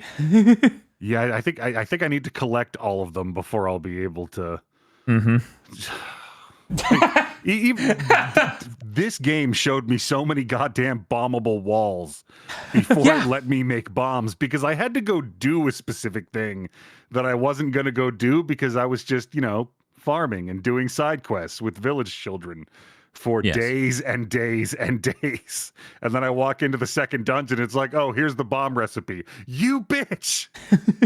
It's really good because you get stories that are like, this person is passed on and I don't know how to move on. And it plays the sad music. And then it's like, this person is ill and soon they will pass on. And I don't know how to move on. And it plays the sad music. And then it's like the kids are like, hey, our friend's moving away. Which is like... It seems like I see some relationships have changed. Everything has an equal amount of emotional intensity. It is part of the experience. Everything is so serious all the time. You roll up in this town and they're like, here's a free house and a bunch of seeds. Farming's easy. Isn't this world great? Everything that's going to happen to you is going to happen at the exact same emotional level. Nothing you are unprepared for is ever going to occur. There's all this ominous shit going on around you, but don't worry. Just keep picking the dumb speech option and you're going to be fine. Yeah. For some reason, great how every dialogue, you like, do you want to say something normal or do you want to sound like an idiot? Yeah, they really go far out of their way to make every single dialogue have that option for some reason. I'm going to favorably say something about Dragon Age 2. Okay. Oh my God. Go on. Dragon Age 2 has the comedy dialogue option that's there for every single dialogue in the game. I named my character Reddit Hawk when I streamed that and just exclusively picked that option. You pick that option when one of your party members is like being absorbed by the demon that possesses them and about to kill an innocent. You pick that comedy option and they just stab them. Like they just kill them. It's over. Damn. I was gonna say, like, I mean, is it because in Harvestella it's designed to have your trendy tsundere girlfriend say mean things back to you and you like it. I was gonna say, is there anything good like that in Dragon Age? But apparently there is. That moment and the realization that a boss they force you to fight no matter which side you pick, even though it's framed like that, should change whether or not you fight that boss. It's just a reused asset from the previous game. Oh, Dragon Age. But yeah, Harvestella sure is great, isn't it? Oh, it super is. It is one of those games where every now and then I just have to go to Google, like, what the fuck am I supposed to do with this item? And some GameFAQs forum thread tells me, oh yeah, they give you those for no reason. You're not going to use them till like chapter 8. Yeah. I was really happy the people who made this game, like the director, apparently financial success. Cool. And they're totally interested in making another, which is great because if this game looks like it has any money in it, more people might play it. Yeah, it might help the launch on everything too, and not just Switch and PC. Yeah, that would help. What a weird deal. I know, right? Nintendo's like like asking, like, what is this game? I need to know how many video games you've already played before I can answer that question. Right, I'm about to list 7 games, and you're gonna have to do some complicated maths to arrive. They keep giving me all these new job classes that are go take this sharp thing and hit the enemy with it, and I'm like, you gave me Black Mage in the first hour of the game. What the fuck do you think I'm gonna do with all this horse shit? They're like, but this one's really cool, and you're like, and I'm within 15 feet to do that. Why would I do that? There are look forward to Harvestella showing up in some categories on Game of the Year for some reasons. Yes. That is going to be really exciting. One of the things about Harvestella is because it has so little money, they don't voice your first encounters with any character. So like a fairy will show up on your farm, and like I somehow set it up so like 3 fairies show up on my farm within a few days because of just I went and did the hardest of the 4 paths or 3 optional paths near the beginning of the game. I did the hardest one first. So 3 of these motherfuckers show up really fast. One day, I leave my farm, and I just hear, goodbye. And I'm like, what the fuck was that? Which one of you sounds like that? And get out! And to this day, don't know. I don't know which fairy sounds like it's going to kill me in my sleep. I just got the one. She's like, bye-bye. I'm like, holy fuck. Yeah, somehow she's not the creepiest one. Haunted doll. Yeah, that's how she sounds. She's just like, bye-bye. You get an NPC like following you, like pages and pages of dialogue, and then you go on a quest, and suddenly she has a line of spoken dialogue, and she's British? Okay. Yes, I know exactly what you're talking about, and I had the same fucking reaction. I'm like, excuse me? What? God, this game is British such a fucking treasure.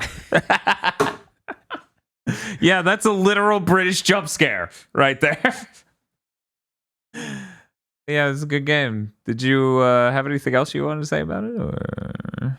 Apparently, in direct opposition to how you played it, like Chapter 3 started, and they're like, hey, go visit all these other towns and check out these dungeons. And I'm like, but I have onions to harvest and all of these side quests to do. So I did all the side quests until it stopped giving me side quests, and then I went to the second dungeon, and I was strong. Man, that sounds nice. Yeah, it was pretty great. I did all the quests in the first town, and then I went to the hardest tangent I could have gone on. And it felt good. It kind of felt really good for it to be hard, because I earned every step into that dungeon. Every step of the way, it actually felt like a challenge and a risk. And, you're balancing hunger and stamina and all this other shit. Because in order to attack in Harvestella, you must use stamina. So if you didn't bring a meal, you are not getting shit done today. You better also, bring you're some not fucking gonna sandwiches. Activate the mini scene where you learn things about your companions. Oh, shit. Like at the rest where you can take a rest and eat a sandwich. You take a break. I haven't done that. Don't tell Aggro I haven't done that once. That's a good point, Aggro.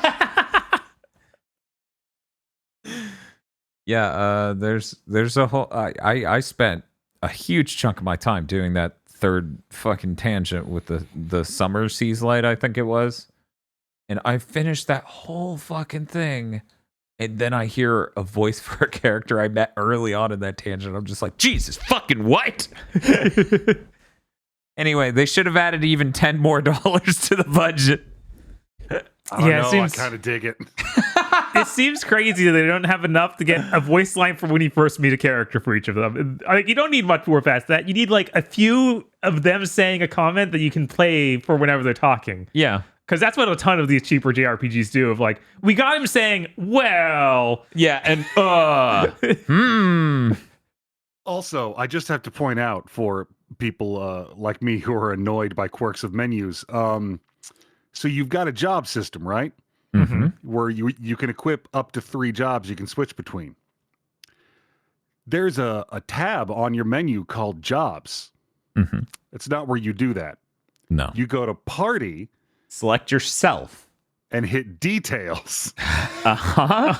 That's where you can do that shit. I'm glad this bugged you too, because I thought I was being a little unreasonable when I was upset about this. I did a lot of the game with 2 jobs and went, wait, didn't they show me a 3rd slot 10 hours ago? I feel like I should have a 3rd. Why can't I equip this job? I actually had a moment. They added someone to my party, but they didn't actually add someone to my party. So I'm fighting my way through this dungeon. I'm like, man, that's crazy. I wish that person was here. Wait a minute. I pause the game and go look at the party screen, and there's just a slot I can select. I'm like, motherfuck. I had a 3-person party. Somebody was added, so they just nuked that 3rd slot. All right. Great game. Can't wait for a moneyed sequel. Yes, that'll be so fascinating in comparison. A real game of contrasts. But yeah, that is all I've been playing. Oh shit. Then I think that means it's time to start our death stream of hell yeah. You excited, Bob? No. Oh wait, it's time to talk about the Podlords. Oh fuck. Oh. Really? Podlords, baby. Podlords, baby. Podlords! When you least expect it. You can't escape. My God, there's blood everywhere! Actual cannibals, Podlords. I mean, I honestly wouldn't be that shocked. These Podlords are so incredible. They're just in the other room. We can't show them to you. It costs so much money to show you these Podlords. What is this, Horizon? Oh my God, they're so grotesque and mutated. You just have to imagine it. Yes, that's right. It's the Podlords. Podlords such as E. Lee Broyles, Corey Brown, The Plan, Red Blaze 27, Suzushiro, Shibuya Gato, BN12. Give us the yippee button, Dan. Don't negotiate with terrorists, Dan.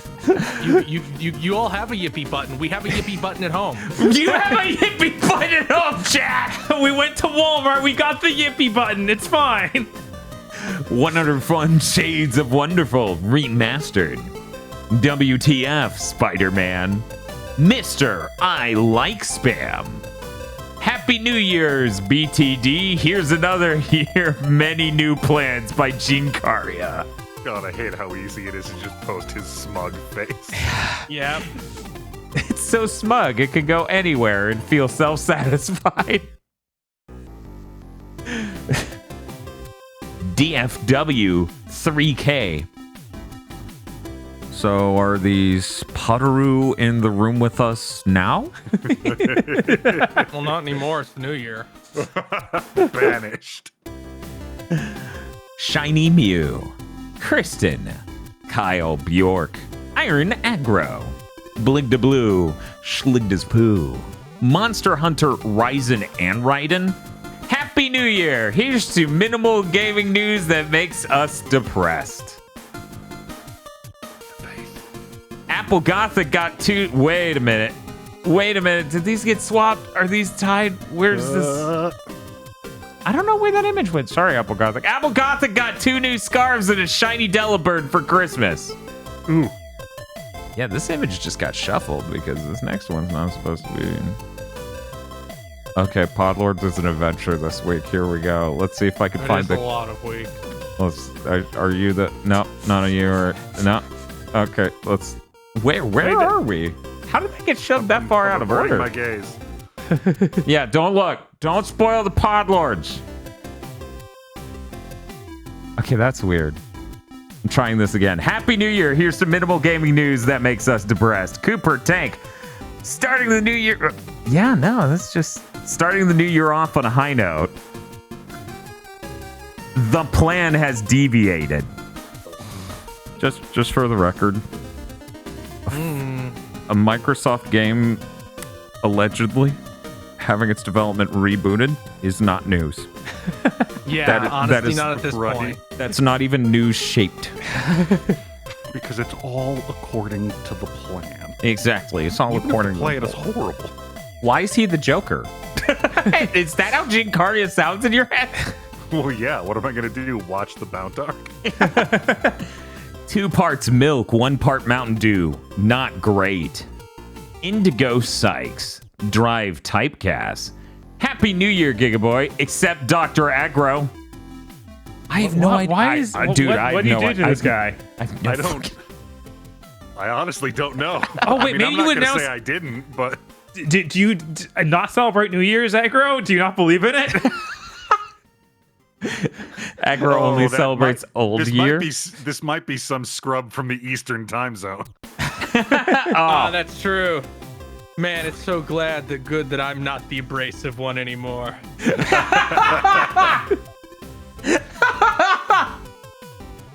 How do you like getting up an hour earlier?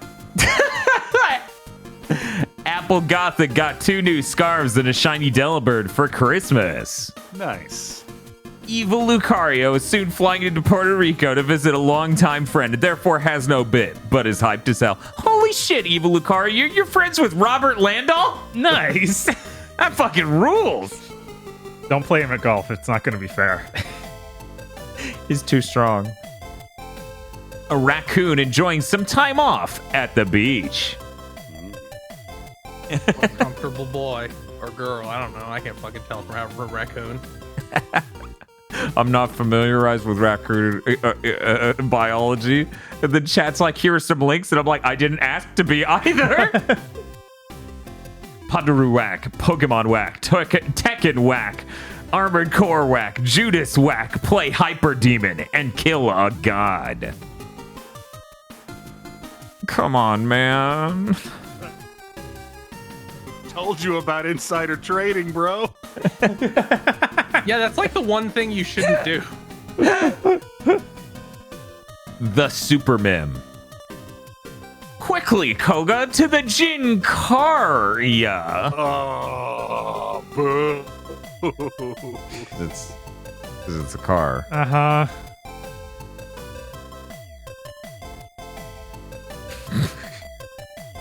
I'm really glad I waited this long into Podlords to turn on the TV. Okay. I was like, is that the Podlord image? Yeah, I was like, are we getting meta? Is this the Yoko Taro Podlord segment? Plug it into controller port 2. One of our Podlords ends with ending B. Saraline. Tomothy Fister loves mulching terror raid battles with this silly blue rabbit mouse that deals 1,000 plus damage. That sounds balanced. I know, it's so good, isn't it? So good. Bearded Joe, Pleochrome, Chainsaw Man Scrub Quotes Classic RTX Update. Look, can we ban that move? Seriously? Krungle Spum. Year of the Rabbit just started and we are already winning. Eventually, Noodle will budget himself more efficiently and be able to maintain a steady pay. Nobel Prize nomination deadline is January 31st. Y'all know what to do! Rise up. When you're the most dangerous war crime loving space Nazi, but you get isekai to become a 30-something-year-old businesswoman. What? Yeah, there's a manga about Haman Karn being an office lady. I'm gonna go do some stuff. I'll be back. And I have to return some videotapes. And Iconic Bane. Thank you very much to our Podlords. Thank you, Podlord. Thank you, Podlords. Thank you, Podlords. Especially you. You know who you are. And if you'd like to become a Podlord, you can go to our Patreon at patreon.com/GBpodcast. For as little as $5 a month, you'll get access to many benefits, such as early access to our 2 anime review podcasts, Chugging Bleach, wherein we review 5 or more episodes of Bleach a month, or Pokemon Go to the Movies, a show where we review once a month a Pokemon movie until they're all done or we're dead, whichever one comes first. You will also get cut content from other shows we do when there's cut content to be had, and a patron exclusive show, one a month, where you get to vote on what good or bad movie we have to watch and then talk about. And if it's a bad movie, you'll even get a commentary track. And if you've never contributed to our Patreon before, all the backlog of that is just sitting there. So if you want to watch 24 hours of us talking about the worst movies we've ever seen in our entire lives, and I need you guys to understand, I used to be a normal person. Then I had to start watching shit like The Golden Compass and Cats Don't Dance, and now I don't know what a good movie is anymore. I know, right? Welcome to true freedom. That's patreon.com/GB podcast. And if you don't have any money, it always helps us immensely to tell your friends, rate us on Thursdays before Twitch removes that feature. Rate or review us on your podcast app of choice, and like this video on YouTube if you're listening on YouTube right now. Please do. Please, right now. Please. Also, maybe leave a comment. The algorithm likes that. It's like a fussy god. Patreon.com/GB podcast. We have news, don't we? We do. Do. Time for some news. I have a really small amount of news this week because I spent a good amount of time leading up to this, either binging games and turning off the entire world or ill. So, let me get us back to the full game. There we go.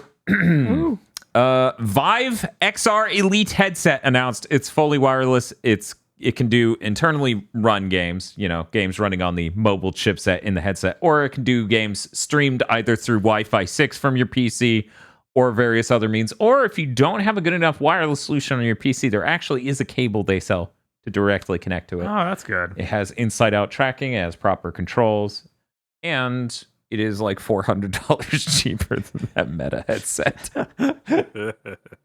Shocking. Oh, right. They dropped the Oculus branding entirely, didn't they?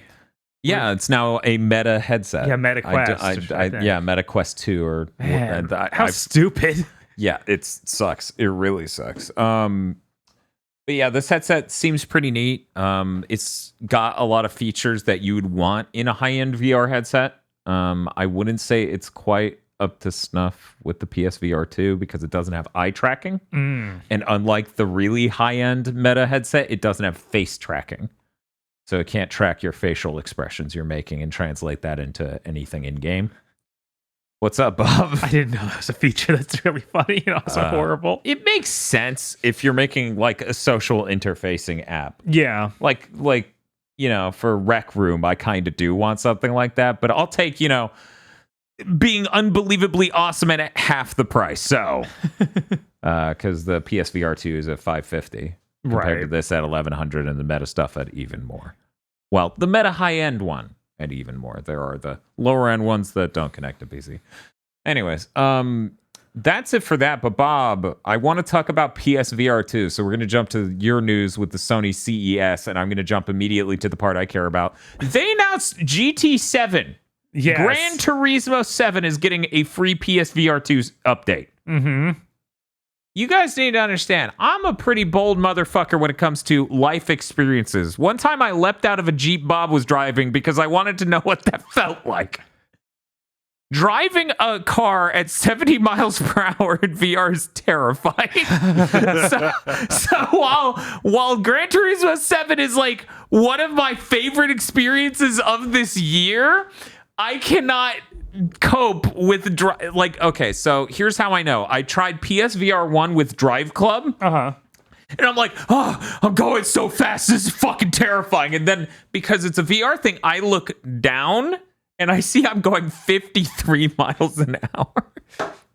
And I'm just like, oh, this is not good. I will never win a race in VR. Honestly, my first thought when I saw that news was, I wonder if I could get going fast enough that I ram into a wall and shit myself in real life. If I can trick my body into thinking I'm dead. I've never gotten to try VR. I'm really excited to pick up a PSVR 2 at some point and be like, how powerful is this illusion? Because I assume from everybody who talks about it, it must be pretty fucking extreme. So here's how even on a shitty VR set. Here's how extreme. I mean, the PSVR 2 shit's like really top end.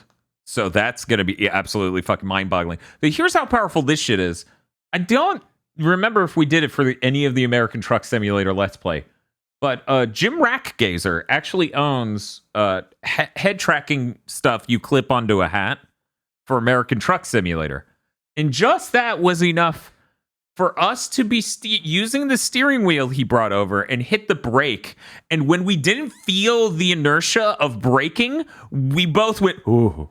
Like, it just hits you. Right. You're it so feels wrong. You're so immediately immersed just from it tracking your head. So VR is like that times 5 at least. So shit in VR of like, I was playing Horizon today, and this was after this announcement came out that, so I'm in that headspace. I said Horizon. God of War. Okay, I was like, why would you do that? I'm playing Horizon today because that would be funny. No, I'm playing God of War Ragnarok, and I look over the ledge behind me. There's a reason I thought of Horizon.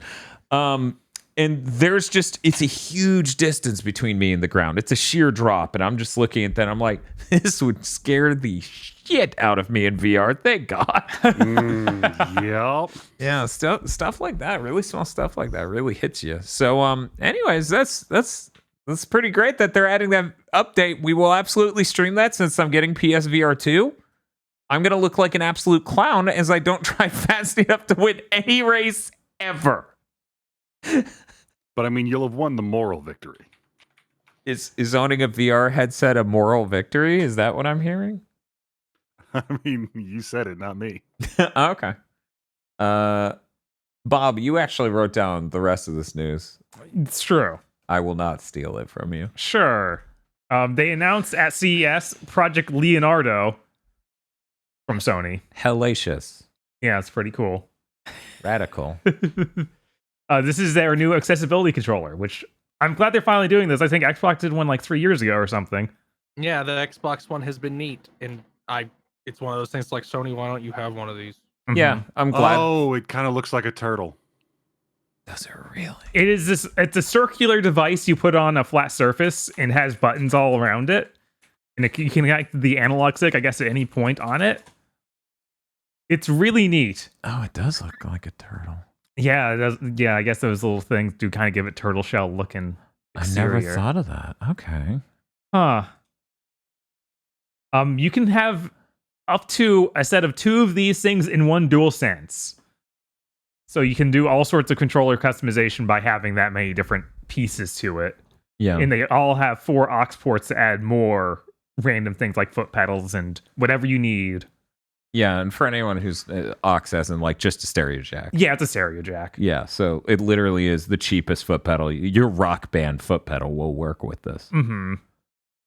Honestly, assuming- my first thought was this looks like a really complicated foot pedal setup. Yes. Assuming, of course, you haven't, broken your Rock Band foot pedal in half. But what sort of psychopath? Yeah, who would do that? Who would do that at least 3 times? Jesus. Anyway.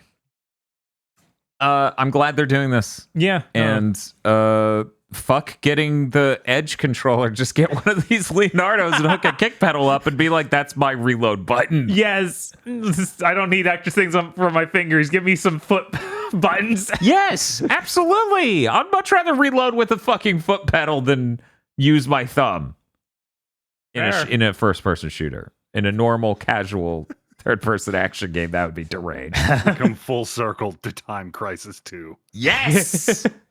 It's time! Crisis. During this event, they also talked about how PSVR 2 will have over 30 games at launch. That's cool. Beat Saber will come eventually. They didn't want to. I'm glad they confirmed it at least, because it would be weird to launch a VR platform without that. Before we move on, because past this, that's all the VR stuff, right? Yes, that's all the VR stuff. Okay, so I spent a good bit of time thinking about this, and I spent long enough with this in my brain that I now have to voice it on this podcast. There's a thread on what is it, Reset Era? That's the name of the current one. Mm-hmm. I already forgot NeoGAF. That was the name of the older one. Anyway, there's a thread on Reset Era is like, is PSVR 2 dead on arrival? And I'm like, I don't know, it hasn't arrived, right? Like, I don't know, dipshit. I mean, is this latest season the worst season? It hasn't started airing. Sony's like, we're gonna ship 2 million of those in the first year, which seems like a fucking obscene amount of them. So no, I don't think it's going to be dead on arrival. I just that thread blew my mind. It could end up being it, but I want to know right it's now. Just dipshit brain rot of like, I can't observe reality as it happens, so I have to decide which of the only 2 narratives I've been taught this is going to be, and if I call the right one early, then I look smart. So because that's a lot easier than going through the trouble of actually learning to understand anything. So is this whipping ass or a cuck? It's a VR headset, sir.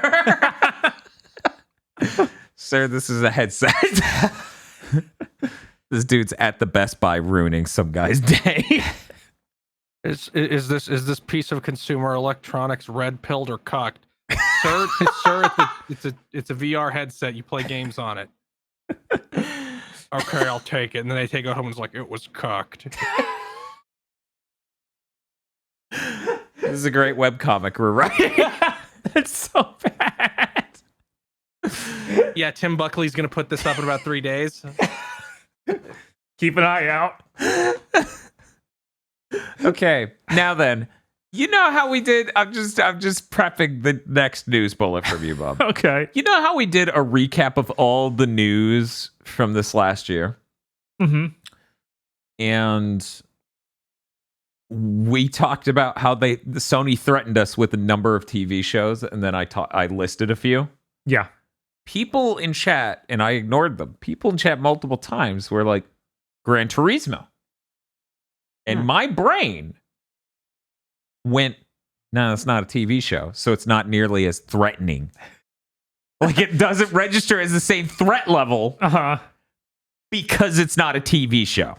Yeah, when something's going to be like 7 hours, it's a lot more threatening. Yes. Gran Turismo movie. Okay, I have to know that it's something theaters will air. That means a few tangible things, like it's not 7 hours long. Twisted Metal series, all bets are off. It's on Peacock, even more bets are off. There's no money? No money. Oh, God. Yeah, that's genuinely the most terrifying thing they've announced, and that the principal photography on that's done. So at any moment. Yeah, we could just have to deal with it. But Bob, I hear we have Gran Turismo movie news. Yeah, the movie comes out on August 11th. Only in theaters. That, the only movie this year that will have less viewers than that fucking Kraven the Hunter movie. I encourage everyone to go see Sony put out like a first look at the Gran Turismo movie. It is several of the actors saying nothing for like 3 minutes. This movie was made for cinema. It's got scenes in it. There are races. Things happen. What is with Sony? What is with Sony Pictures? They're insane. Yeah. Morbius proved it. Mm-hmm. We don't have to explain it anymore. I felt like there was a time when you needed to explain. No. They made like the Emoji Movie. These people are insane. Right? Like there was a point where you had to explain it. I thought this brain disease peaked with Battleship, but I guess we're still here. That Gran Turismo movie, if it is still what they said it was, I think it's supposed to be based on... Yeah, it's based on the real life events of someone who got into professional racing because of the game Gran Turismo. Yes. Oh, yeah, I remember that story. Okay. It's basically gonna come off as that version of the Weird Al parody of real biopics. They said there's a love story, and all I can think is this is going to be like Cool Runnings level of not right. God, I wish it was like Cool Runnings. That's when Jamaican PlayStation gamers fell in love with Gran Turismo. Anyway, there's one more thing here. Yep. PS5 consoles apparently have reached 30 million sold, and Jim Ryan says that the shortage is over. Cool. We solved it. It's over. It's over. And luckily for the Gran Turismo movie's sake, you know, Metal Hellsinger gave us the cure to COVID. I don't think it did that. Trey Baker said it would, and I trust him. I trust that game indoctrinated me. That's the word I'm looking for. Vaccinated. Vaccines are indoctrinating me. Dan's no longer on big thing direction. But yeah, 30 million PS5s. That's a pretty big install base. Yes. That's way bigger than the Wii U's. But no one has it. It's all scalpers. All of them. Never mind the fact that the scalping price of the PS5 has been falling steadily this entire year, and in about 3 months, I imagine all those scalpers are going to take their own lives. I have 1,000 PS5s. Yeah, I figure that'll be about how that goes. They won't be rising again. There's one other piece of news from this Sony thing. Oh yeah. They announced an electric car with Honda. It's called the Afeela. Yes, really, that is its name. And why, Chris, are you bringing this up on this gaming podcast? Because it looks like a car from Detroit Become Human. It does, chat. That's the worst part. God, I need Dan to put that on the overlay so people can see the car that you will be driving in Detroit. Too Fast, Too Human. Here, I got an even cleaner looking pic of it. You need to. I put the one in the channel, and that one's important too because it includes like the Geordie LaForge visor that is the. Oh, that's headlights. True. Oh yeah, that is important. One sec, let me get that. The in tires there are already weird enough. Oh yeah, it's funny as shit. It looks like a game render. I mean, it does. It does. Like it looks. It's. This is like the PS4 version of the N64 Cybertruck. Yes. Yes. I mean, on the plus side, I guess, I have never looked at a Honda before and thought, God damn, that looks expensive. That's true. I've seen Hondas I like the look of, but they don't look bougie like this does. They announced this for pre-order in 2025, and it's supposed to start actually coming out in 2026. And part of my brain went, there's no world in which I pre-order this car just because it has enough Tesla vibes, because it's an EV, of course. Mm-hmm. Yeah. It has enough Tesla vibes that I'm already just turned off. Yeah.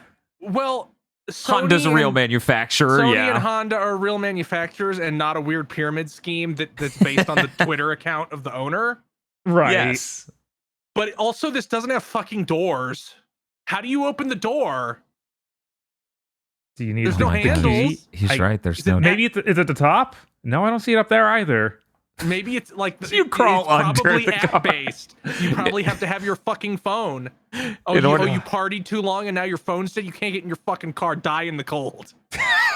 Here's how you get in the car. You drive over yourself in the car, right? You activate the app because the entry hatch is through the bottom. So you have your car drive over you slowly. Why are the side mirrors like that? Is that just folded down for the sake of this, or is... Yeah, I assume it comes back up. Let me Yeah, it flips out. Okay, If you look at this, it's like a Nokia flip phone. Yeah, still no handles on this one. What the? I have to assume that you do it with an app or with a key fob, and maybe there is a real handle in that groove at the bottom in case something bad happens. Maybe it's like some old plastic like CD drawers in the 90s where you push it in and it clicks and then it opens. That would be really disastrous as a design for a car. It would. It knocks you Sorry, over. Are we not looking at Sony's Honda's Electric Nightmare? Please name it that instead of Afila. Name it Sony Honda's Electric Nightmare. I would love to own a car called that. Yeah, Bob, I'm going to have to take really good care of the Elantra I just bought so that way I can trade it in towards this. Obviously. I honestly like the look of their hybrid that's already out more. But it doesn't have Sony involved, so obviously I won't buy it. You know what's fucked up? If I traded in my car to get this Sony car, millions of people would just, if they heard that, they would just be like, this guy is real Sony pony. And yet no one has pointed out the fact that one guy from IGN who runs the Xbox shit owns a Tesla and he's brain dead. How come they would put that together for me but not for him? He also runs a Tesla podcast. That's the point. You figured that out. Anyways, maybe because they could then follow up with asking how many horsepower does the Afila have? 0. It's powered entirely by ponies. Damn, that's pretty good. Is that a pickup line? Is that your pickup line? I'm terrified that you heard that sentence and identified it as a come on. I don't know what part of you as a person is so fundamentally broken that you misinterpreted this social interaction to that degree. This feels like neon white dialogue, frankly. It does. Talk more about the Matrix. It's okay. We don't have to talk about the Matrix. We can just talk about stuff. Girls that have broken our hearts. The Sony Honda Afila. Jesus Christ. Okay, breathing. Okay, I'm breathing. We're good. This car is absurd. We have all these hideous cars with bizarre doors designs. Why don't we have the freaking like Back to the Future car doors yet? Those were so good. I'm trying to remember. They just fold up. I mean, Tesla makes one of those. Gull doors. They're terrible. Do they? Yeah, Tesla makes a model that does the Falcon door thing. Does it? Uh-huh. I've not seen that. I mean, they made. Maybe there is a design flaw. Why would that take it off the market? Oh, that's a good point. That's a good point. I like this. Bob, that was a real car, says Chad. Yes, I know. It's a real car. I mean, to be fair, Bob, I was thrown off the trail immediately because I'm trying to think of anything that isn't the DeLorean because that's a real car. I couldn't remember the name of the DeLorean. I wanted to call it the DMC because that's what's on the front of it, but I can't remember. It's DeLorean Motor Company. That's it. Okay. Yeah. It is so great that a whacked out car design fueled and funded entirely by cocaine was able to change its narrative with a single movie. I know. Yes. That's fucking incredible. And yet somehow the Wizard didn't do anything for Nintendo. Maybe if the majority of the plot of the Wizard was about something cool instead of wanting to play Mario 3. Anyway, hey Bob. Hey, what's up? Let's get through the rest of your news before we double back to Chris for the rest of his. Sure. Fate Samurai Remnant was announced. These are 3 words you've said. Yes, this is in the Fate Stay Night style universe. Okay. It is a holy grail war set in feudal Japan. We didn't really get much other than it's made by Koei Tecmo with Omega Force designing it. That's fucking weird. Yeah, I'm excited because before they'd done their Musou ripoff games and they were trash because they were made by a different company. Yeah. But now there's like, let's go to the guys. Oh, that's pretty cool. Saber might be in it. I don't know. They did not show much. There was kind of just a teaser trailer. Speaking of Saber, any of those 30 PSVR2 games have Saber and tacos and feeding Saber tacos? I did not see a list. Okay. Well, I'll look for a list. What were you going to say, Chris? I wonder what is this? I think this probably will be something closer to like Persona 5 Strikers than like a normal Musou game because they didn't put Musou in the title. Right. They call it an action RPG. And that's kind of what Persona 5 Strikers was, I guess. Mm-hmm. Yeah, it still feels Musou-esque, but, you know, they have different level structures, but still the same sort of And there's feel. a lot of stuff between the levels in Persona 5 Strikers, to my recollection. Be right back. I didn't play a ton of that game. Mm-hmm. But it seemed like it was structured like a Persona game. Yeah, and they might do something like this with this because, you know, like a lot of Fate Stay Night stuff is just full-on visual novel, so I could see them integrating that. I mean, apparently those Fate Extella games have like 40 hours of visual novel in each of them. They sure do. I hope they dub this. You have infinite money, Type Moon.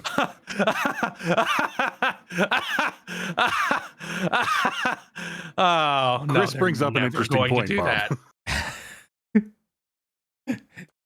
Fair.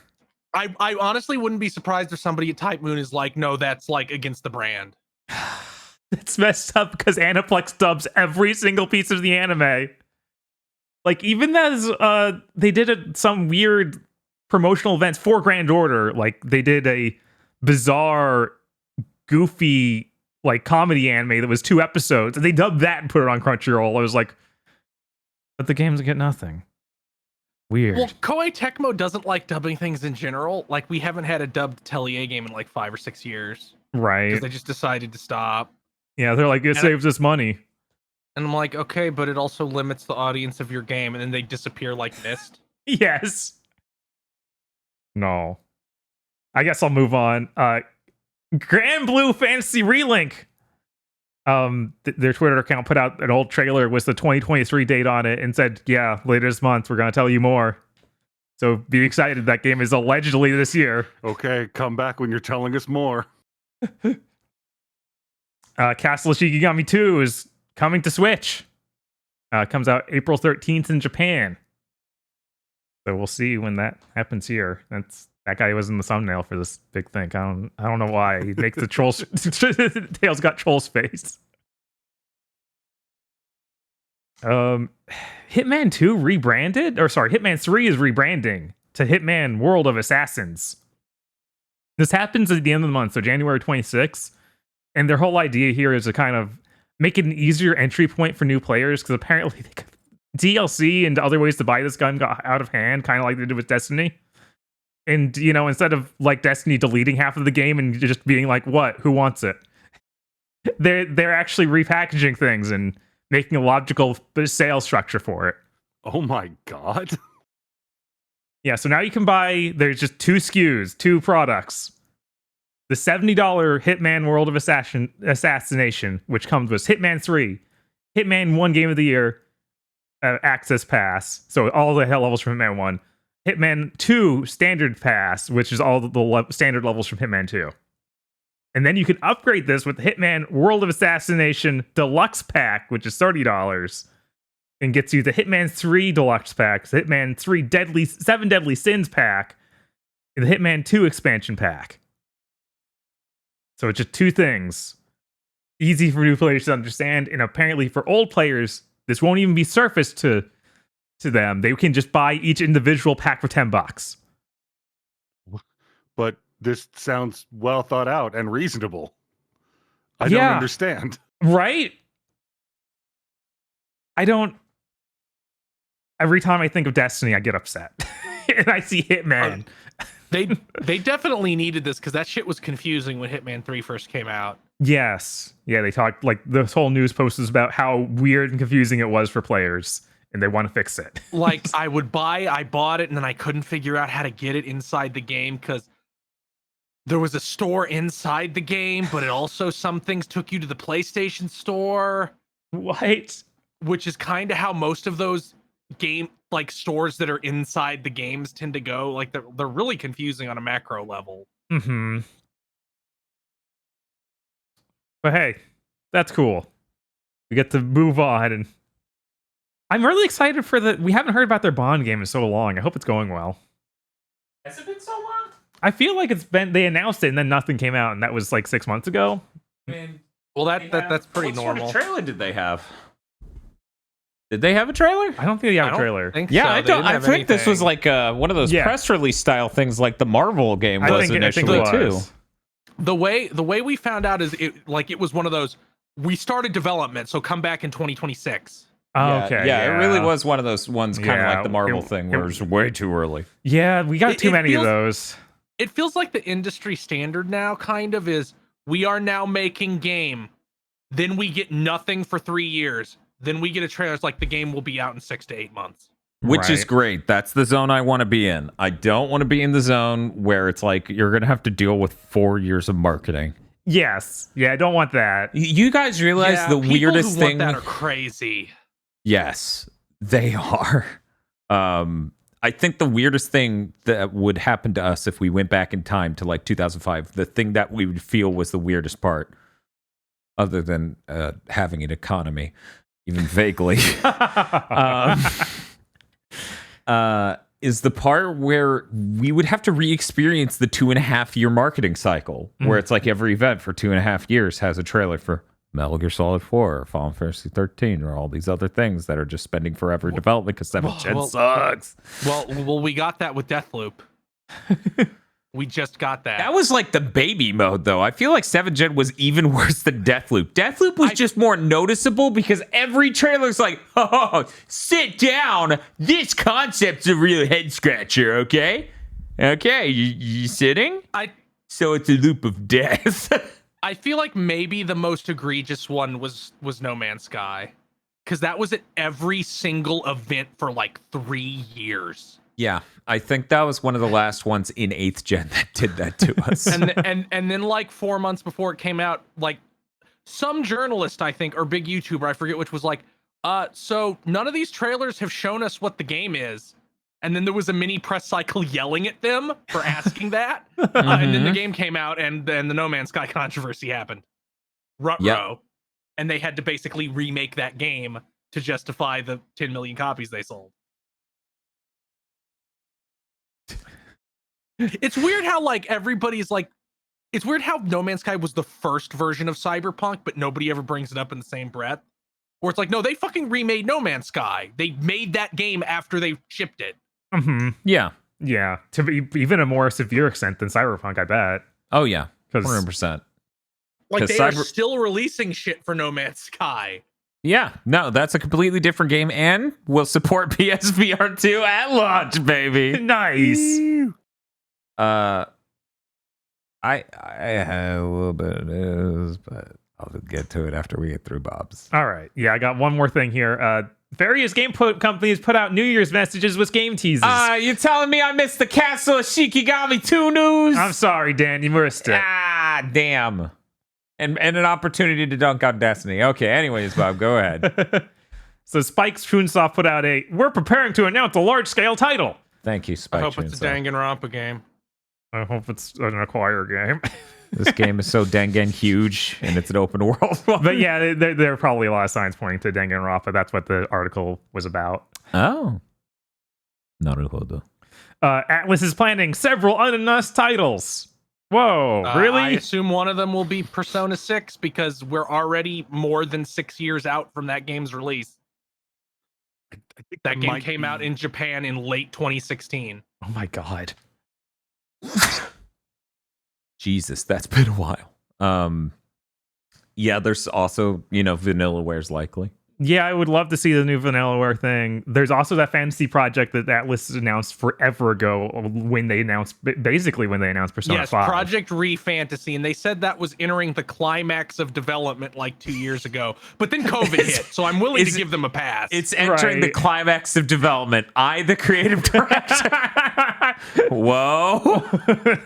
Calm down. It's fine. Just cancel the game normally. No.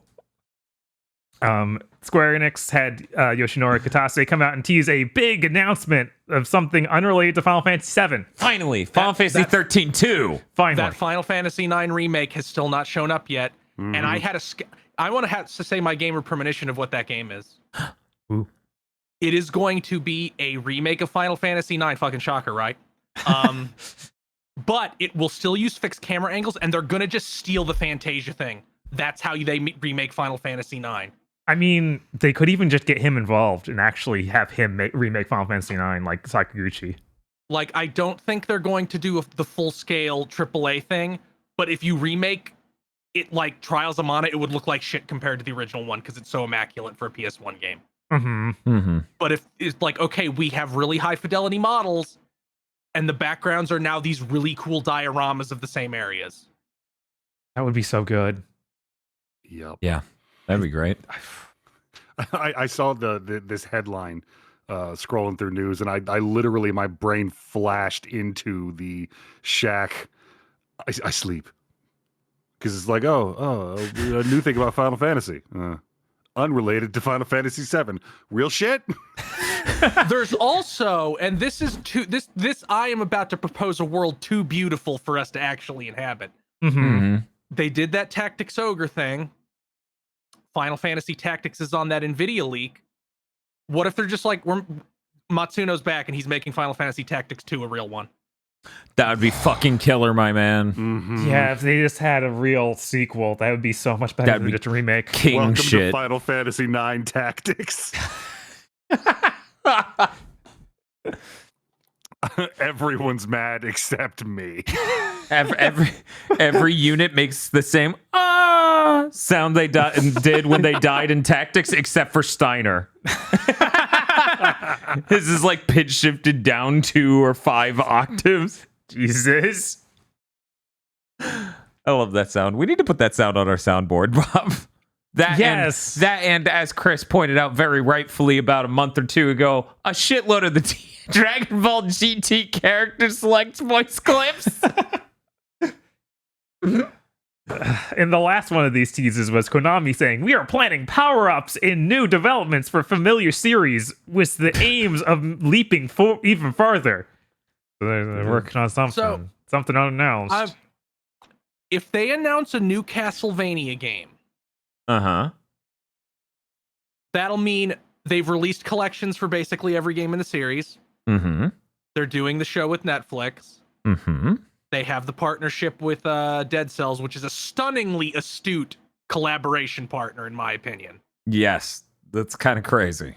So in the span of like 2 years, Castlevania will have gone from dead to one of the best managed IPs in gaming. You're not wrong. Mostly because the Netflix show went pretty well. Dead Cells and is they a let really them good do pick. more of it. They went like, okay, you can keep doing beyond what the original deal that we made when we were sane. Because they made that deal in like 2008 and it just took forever to happen. Yeah, I would actually really love for Castlevania to be alive again. Shocker. There is something fantastic about Castlevania, and I would like new attempts at it that are earnest. So I'm all for whatever people are going to do, as long as it's not cheap cash-in shit. Yeah. And put those fucking DS games in a collection. Obviously.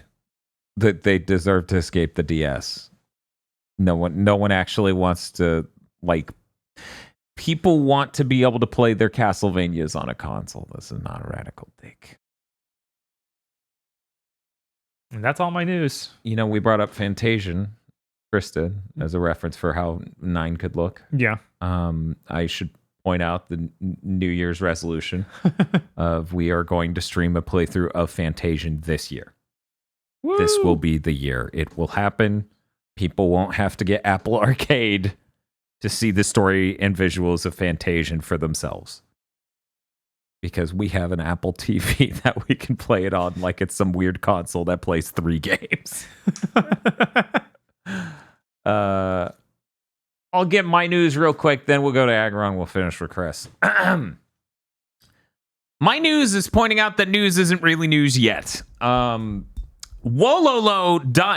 a resourceful hacker website for how to unlock and jailbreak and all sorts of things with your various consoles, caught a YouTuber, relatively niche one. Pot calling the kettle black, I know. Doing a live stream where they were repairing a PS5, and they said that they thought the PS5's liquid metal solution was not being properly distributed or was being messed up by keeping the PS5 in vertical orientation. This is allegedly from hardware experts. So I've seen the internet go crazy with this based on this one YouTube person saying it in a live stream. It's not like it's a video analyzing this. This isn't a structured thing. Mm-hmm. It's just a 28-minute snippet of a PS5 repair attempt video where they point this out. I don't think 2 years and 1 month into the PS5 being out, that's going to be the way we find out a major hardware fault. I think the writing would have been on the wall by now, but I'm just saying for now, I'm really skeptical on this just on the basis of this is not enough information about this. This strikes me too much like the time the popular sort of tech unboxing YouTuber went, oh my God, the PS5 has one less blank. This new model has a heating problem. And then everyone who had an actual clue went, no, we stuck thermal pads on it. It's fine, bro. Calm down. This isn't a very scientific introspection yet. It's not an investigation yet. And I always hate when these things blow up when it's like one guy said a thing and then a website that's really small covered that thing. So what I'm saying is we need Gamers Nexus to do an investigation into this because they're literally the only fucking people I trust on this sort of issue because they do really good research. Anyway, just figured I'd mention that because while it's entirely possible, and I don't think it's impossible for a Sony console to have a hardware fault, right? I literally have to be deaf, dumb, and blind. And I had a PS4 die. In fact, I don't think I've had a console make it through the entire gen since the PS2. My PS4 made it the whole gen, which might be a condemnation of 8th gen for the first half more than anything. Yeah, it's like I had my PS2 die like 2 times and my PS3 die. I think only once. Look at all these based people in chat saying, "Thanks, Steve." and I had my 360 die so many times that I am now of the opinion that no, like 30 million is just the install base for all Microsoft consoles. The 360 tricked us because it failed so many times for so many people. I sincerely hope you're wrong, but I have absolutely no reason to believe that. Having worked at GameStop during those times, I absolutely believe that. I remember they kept going like, we've shipped this many units. I bought 4 before the revision. Oh, Jesus.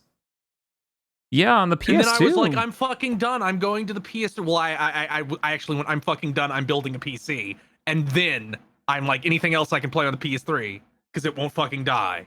And, right. And then it died. But at least it didn't die until after the PS4 was out. Yeah, I'm trying to think. I had 2 PS2s, but I actually upgraded to the Slim before my fat died because I was just like, it's gonna happen. That's fair. Those things always sound like they're dying.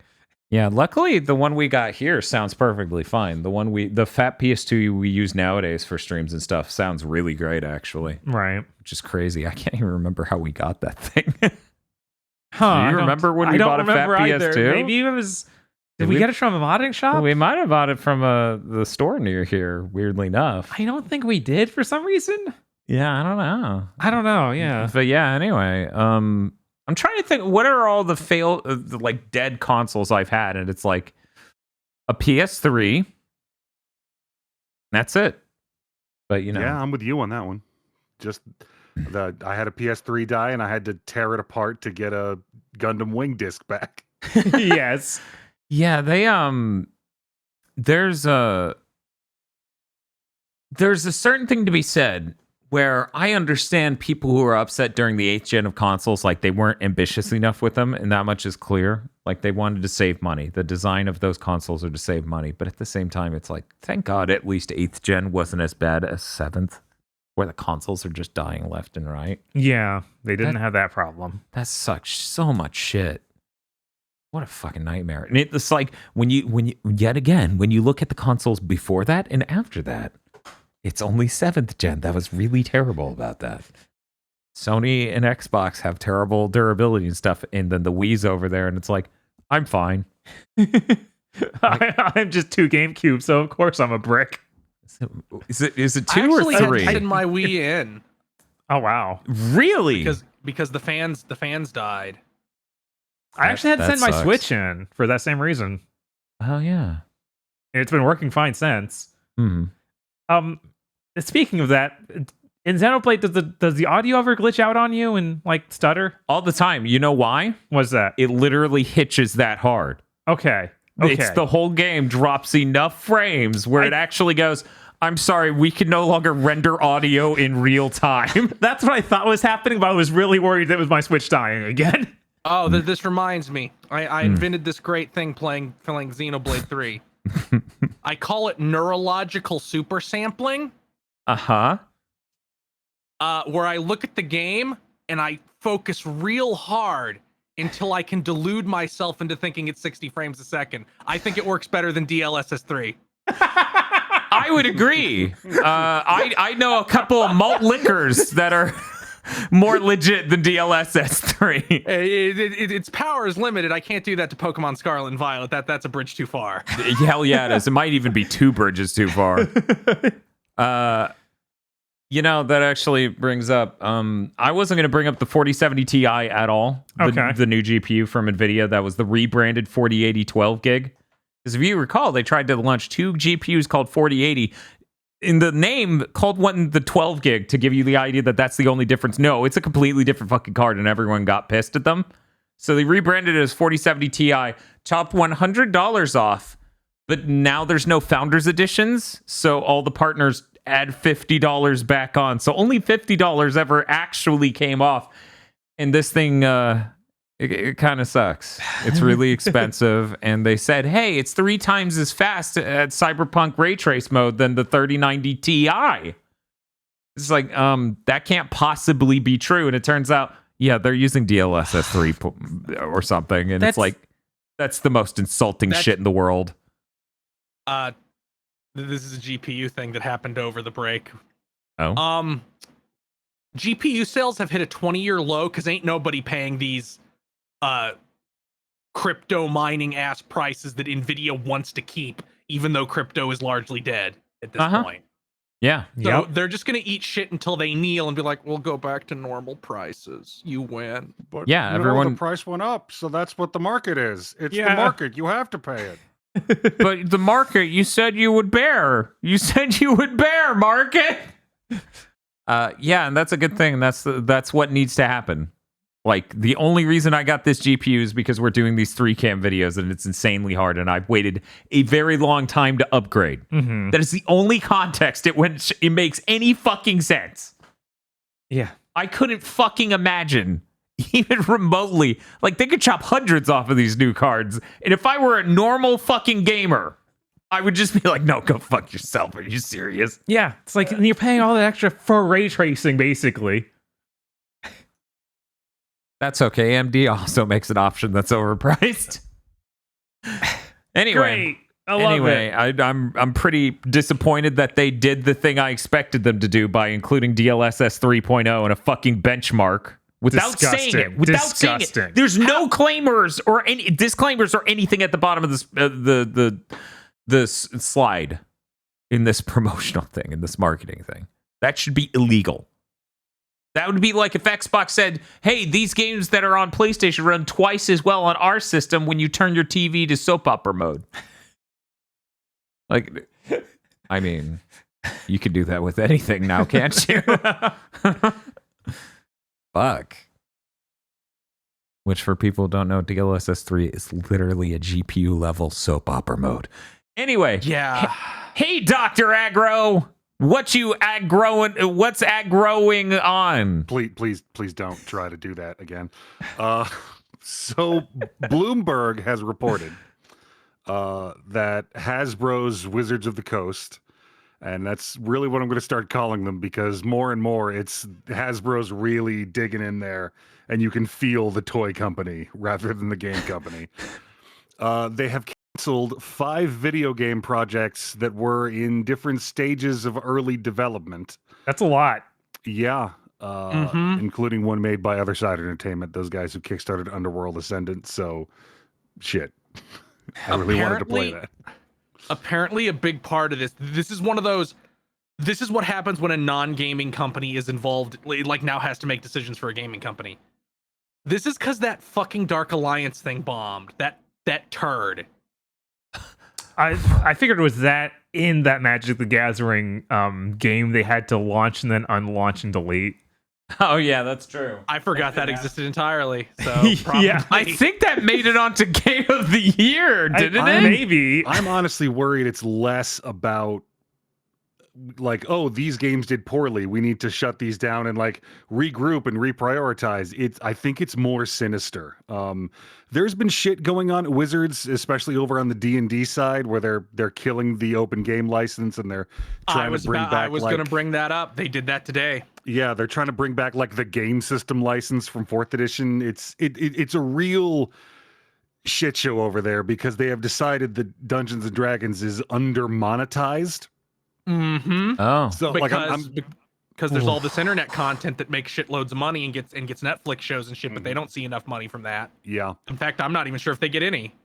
I'm going to read this quote here. Wizards of the Coast is still committed to using digital games, a spokesman said in a statement to Bloomberg, adding that the company has, quote, made some changes to our long-term portfolio to focus on games which are strategically aligned with developing our existing brands and those which show promise in expanding or engaging our audience in new ways. I think they canceled a bunch of probably interesting projects to do some full-on gross-ass live service shit.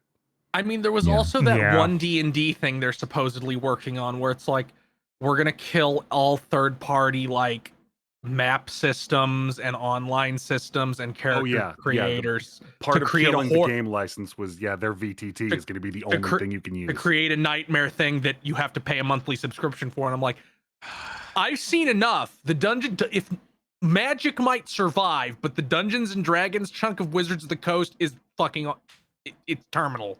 Yeah, the last time they tried this shit, they accidentally caused Pathfinder to be a thing, and they ate their fucking lunch for a decade.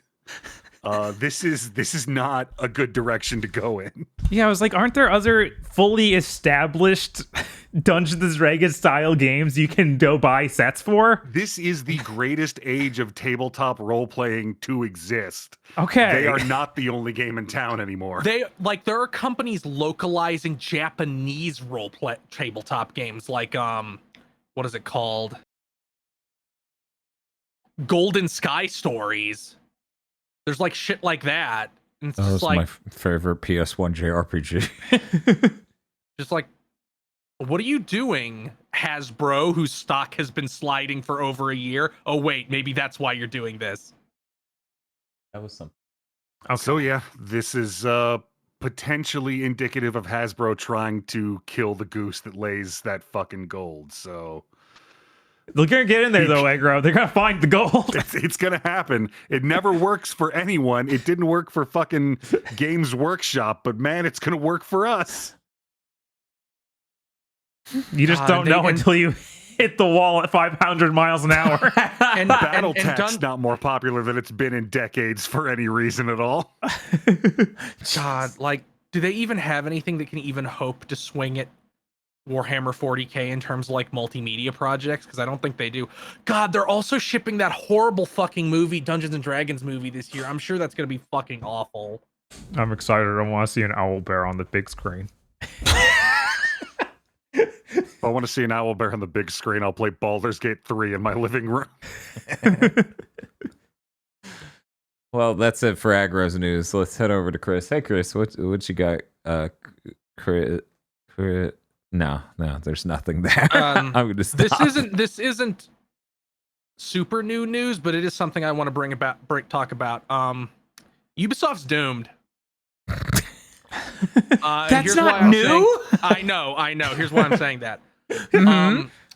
In December, this just passed us by entirely. I guess it was so irrelevant that none of us even noticed. Polygon had its 10th anniversary, and they did this series of articles where they got people from the industry to write what they think the next 10 years of games will hold. And one of those people is Clint Hocking, who is the creative director of Assassin's Creed Hex, one of the parts of that Super Ultra game. They were also creative director of Watch Dogs 3 and Far Cry, of Watch Dogs Legion and Far Cry 2.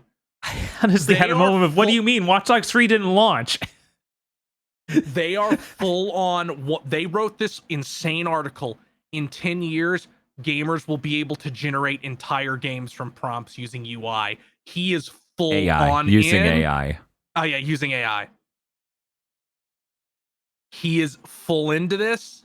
He the believers are in at the creative level at Ubisoft, not just the insane monetary level. They're doomed. See, this is the funniest thing, Chris. When you brought up this quote, I'm like, what? Jaffe said virtually the same thing. The difference is Jaffe isn't leading a studio of 800 people into their grave. No, he's not. He's a random dude on YouTube now. That's true. Occupationally, that is his job now. Yeah. Just like us. Soon what that guy's going to be doing. And this has been the pitch from AI guys for like 10 years. I remember in our articles from like 4 or 5 years ago saying, you'll be able to generate an entire movie while you cook dinner. And I'm like, no, you won't. You will never be able to do that.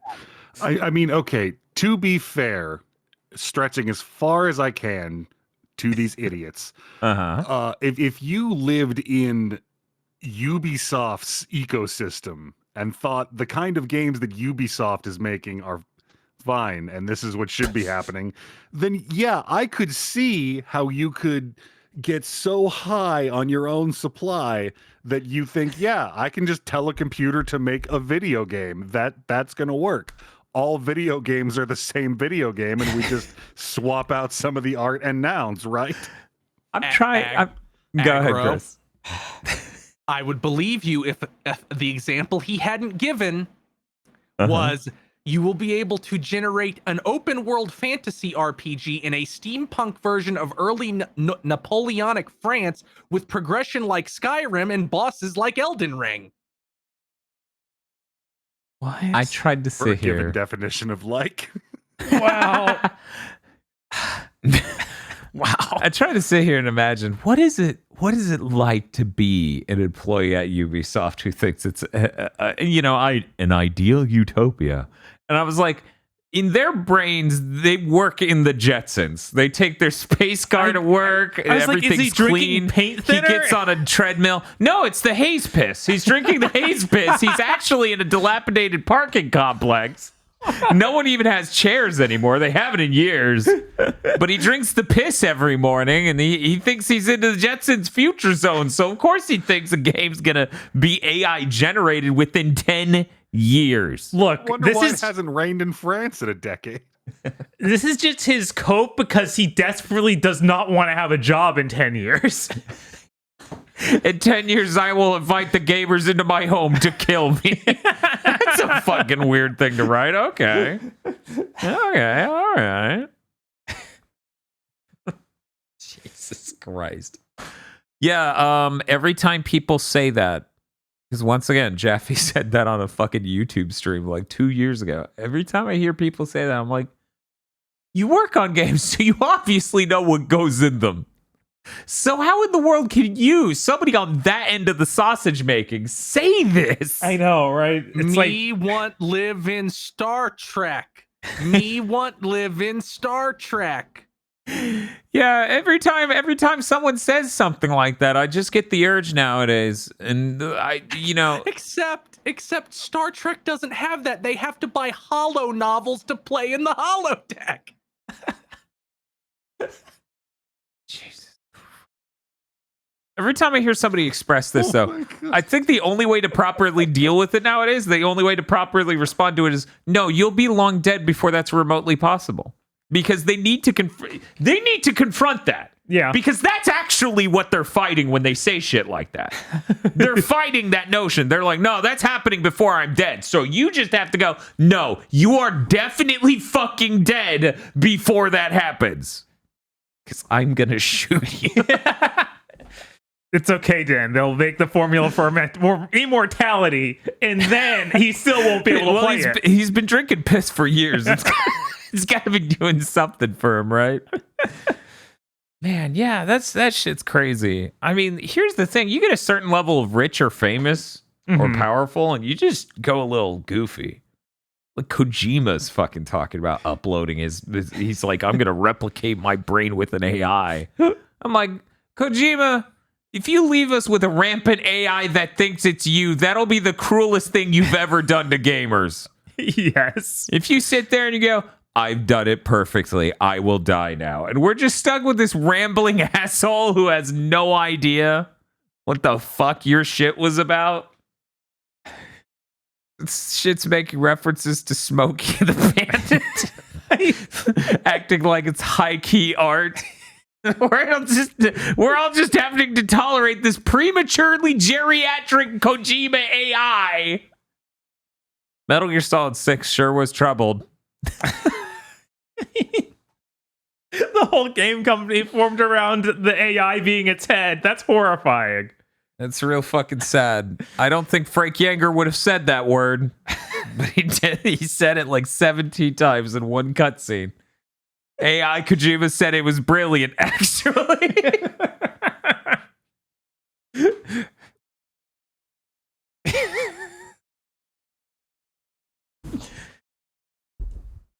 Congratulations, Parappa. You can move on to the next news now. Okay. Microsoft has recognized the union of 300 game testers at ZeniMax. I think it's really funny how even the article reporting this is like, yeah, they really obviously only did this so the FTC will be nicer to them. Yep. It doesn't even entertain some greater shift at Microsoft. It's just like, they did this because of this. And this wasn't even a gaming site. It was just AP News. So it's just like, obviously they did this because of this. Yeah, and that's the thing. See, I didn't think about it from that angle. I really just thought about it from the angle of, no, that's brilliant. Now's the time to strike. Unionize as many of you fuckers as possible. Right now. It's time.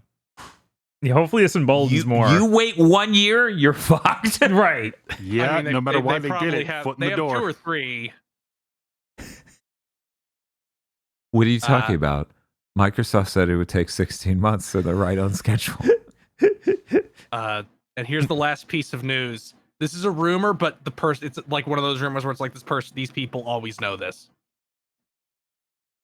Dragon Ball Z Kakarot is getting more DLC, but this DLC is based on the 23rd Tenkaichi Budokai, which is the one at the end of original Dragon Ball where he fights Piccolo. Yeah, I thought I was going insane when you said that. I'm like, no, either I don't know my Dragon Ball at all.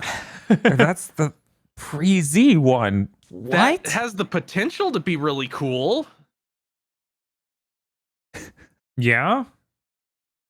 I mean, Z is so well treaded now. Why not? Oh, yeah, absolutely. Like, I kind of wonder what form that's going to take, because Goku couldn't fly then, so it can't play like the rest of Kakarot. Probably just ignore that. He's going to go back. Yeah, that's true. He's got Quinton. But he wouldn't use that during a tournament. Yeah, he's not allowed to use that during a tournament. So I wonder if it'll have some weird, crazy combat system that's only in those fights. You're just constantly Kamehamehaing at the ground. You don't necessarily do a move to Kamehameha. You push the stick in a direction and then he Kamehamehas to go that way.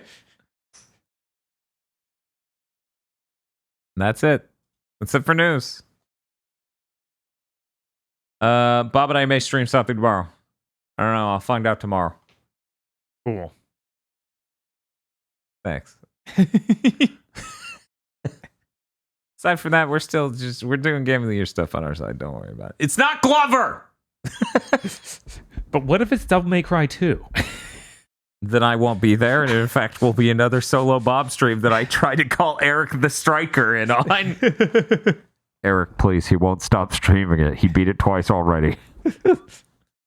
Didn't you say you were a streaming Fantasia? Yeah, this year. Tomorrow, then. Yes, sweetie. It's my birthday tomorrow. Yeah, I don't have anything else to announce. I don't know. I don't know if I'm going to be up to stream tomorrow. We'll figure it out. Chris, what do you got going on? I'm going to start streaming Banjo-Tooie at some point in the next week. We didn't quite hit that goal, but we got really close, and then somebody who would want me to stream that gave me money over Christmas, so I'm going to count that as part of going toward the stream goal. I'm so sorry. Banjo-Kazooie was fine, and I'm not doing it all in one stream, so maybe I'll get the sipping effect instead of the you're chugging it wholesale effect. Good luck. Yeah, maybe if you sip Banjo-Tooie over the course of a month, it'll be really great. And maybe I'll run a stream goal for me to play the first 5 hours of Borderlands 3 and compare it to High on Life. Oh man, this is way better. Who saw that coming? None of us. I'm excited for me to go, Borderlands 3 is a really great game mechanically, but everyone involved in the writing should be jailed. Hey, Aggro, what do you got going on in the next week? I mean, I'm hoping to fit a couple more titles in before we get to the last part of Game of the Year. So, Panic is what I've got. Cool, great. Going on next week. That's exciting.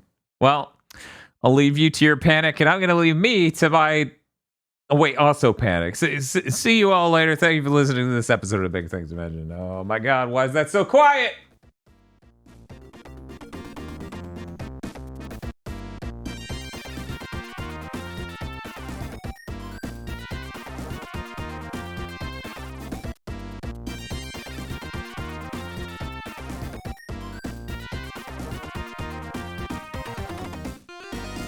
Thank you very much for listening to this episode of Big Think to Mention. Big Think to Mention, our insane Game of the Year ceremony, is only possible because of your support over on patreon.com/gbpodcast, where you can go to get commentary tracks for approximately 700 films and exclusive access to Isolation 119, the greatest film ever made.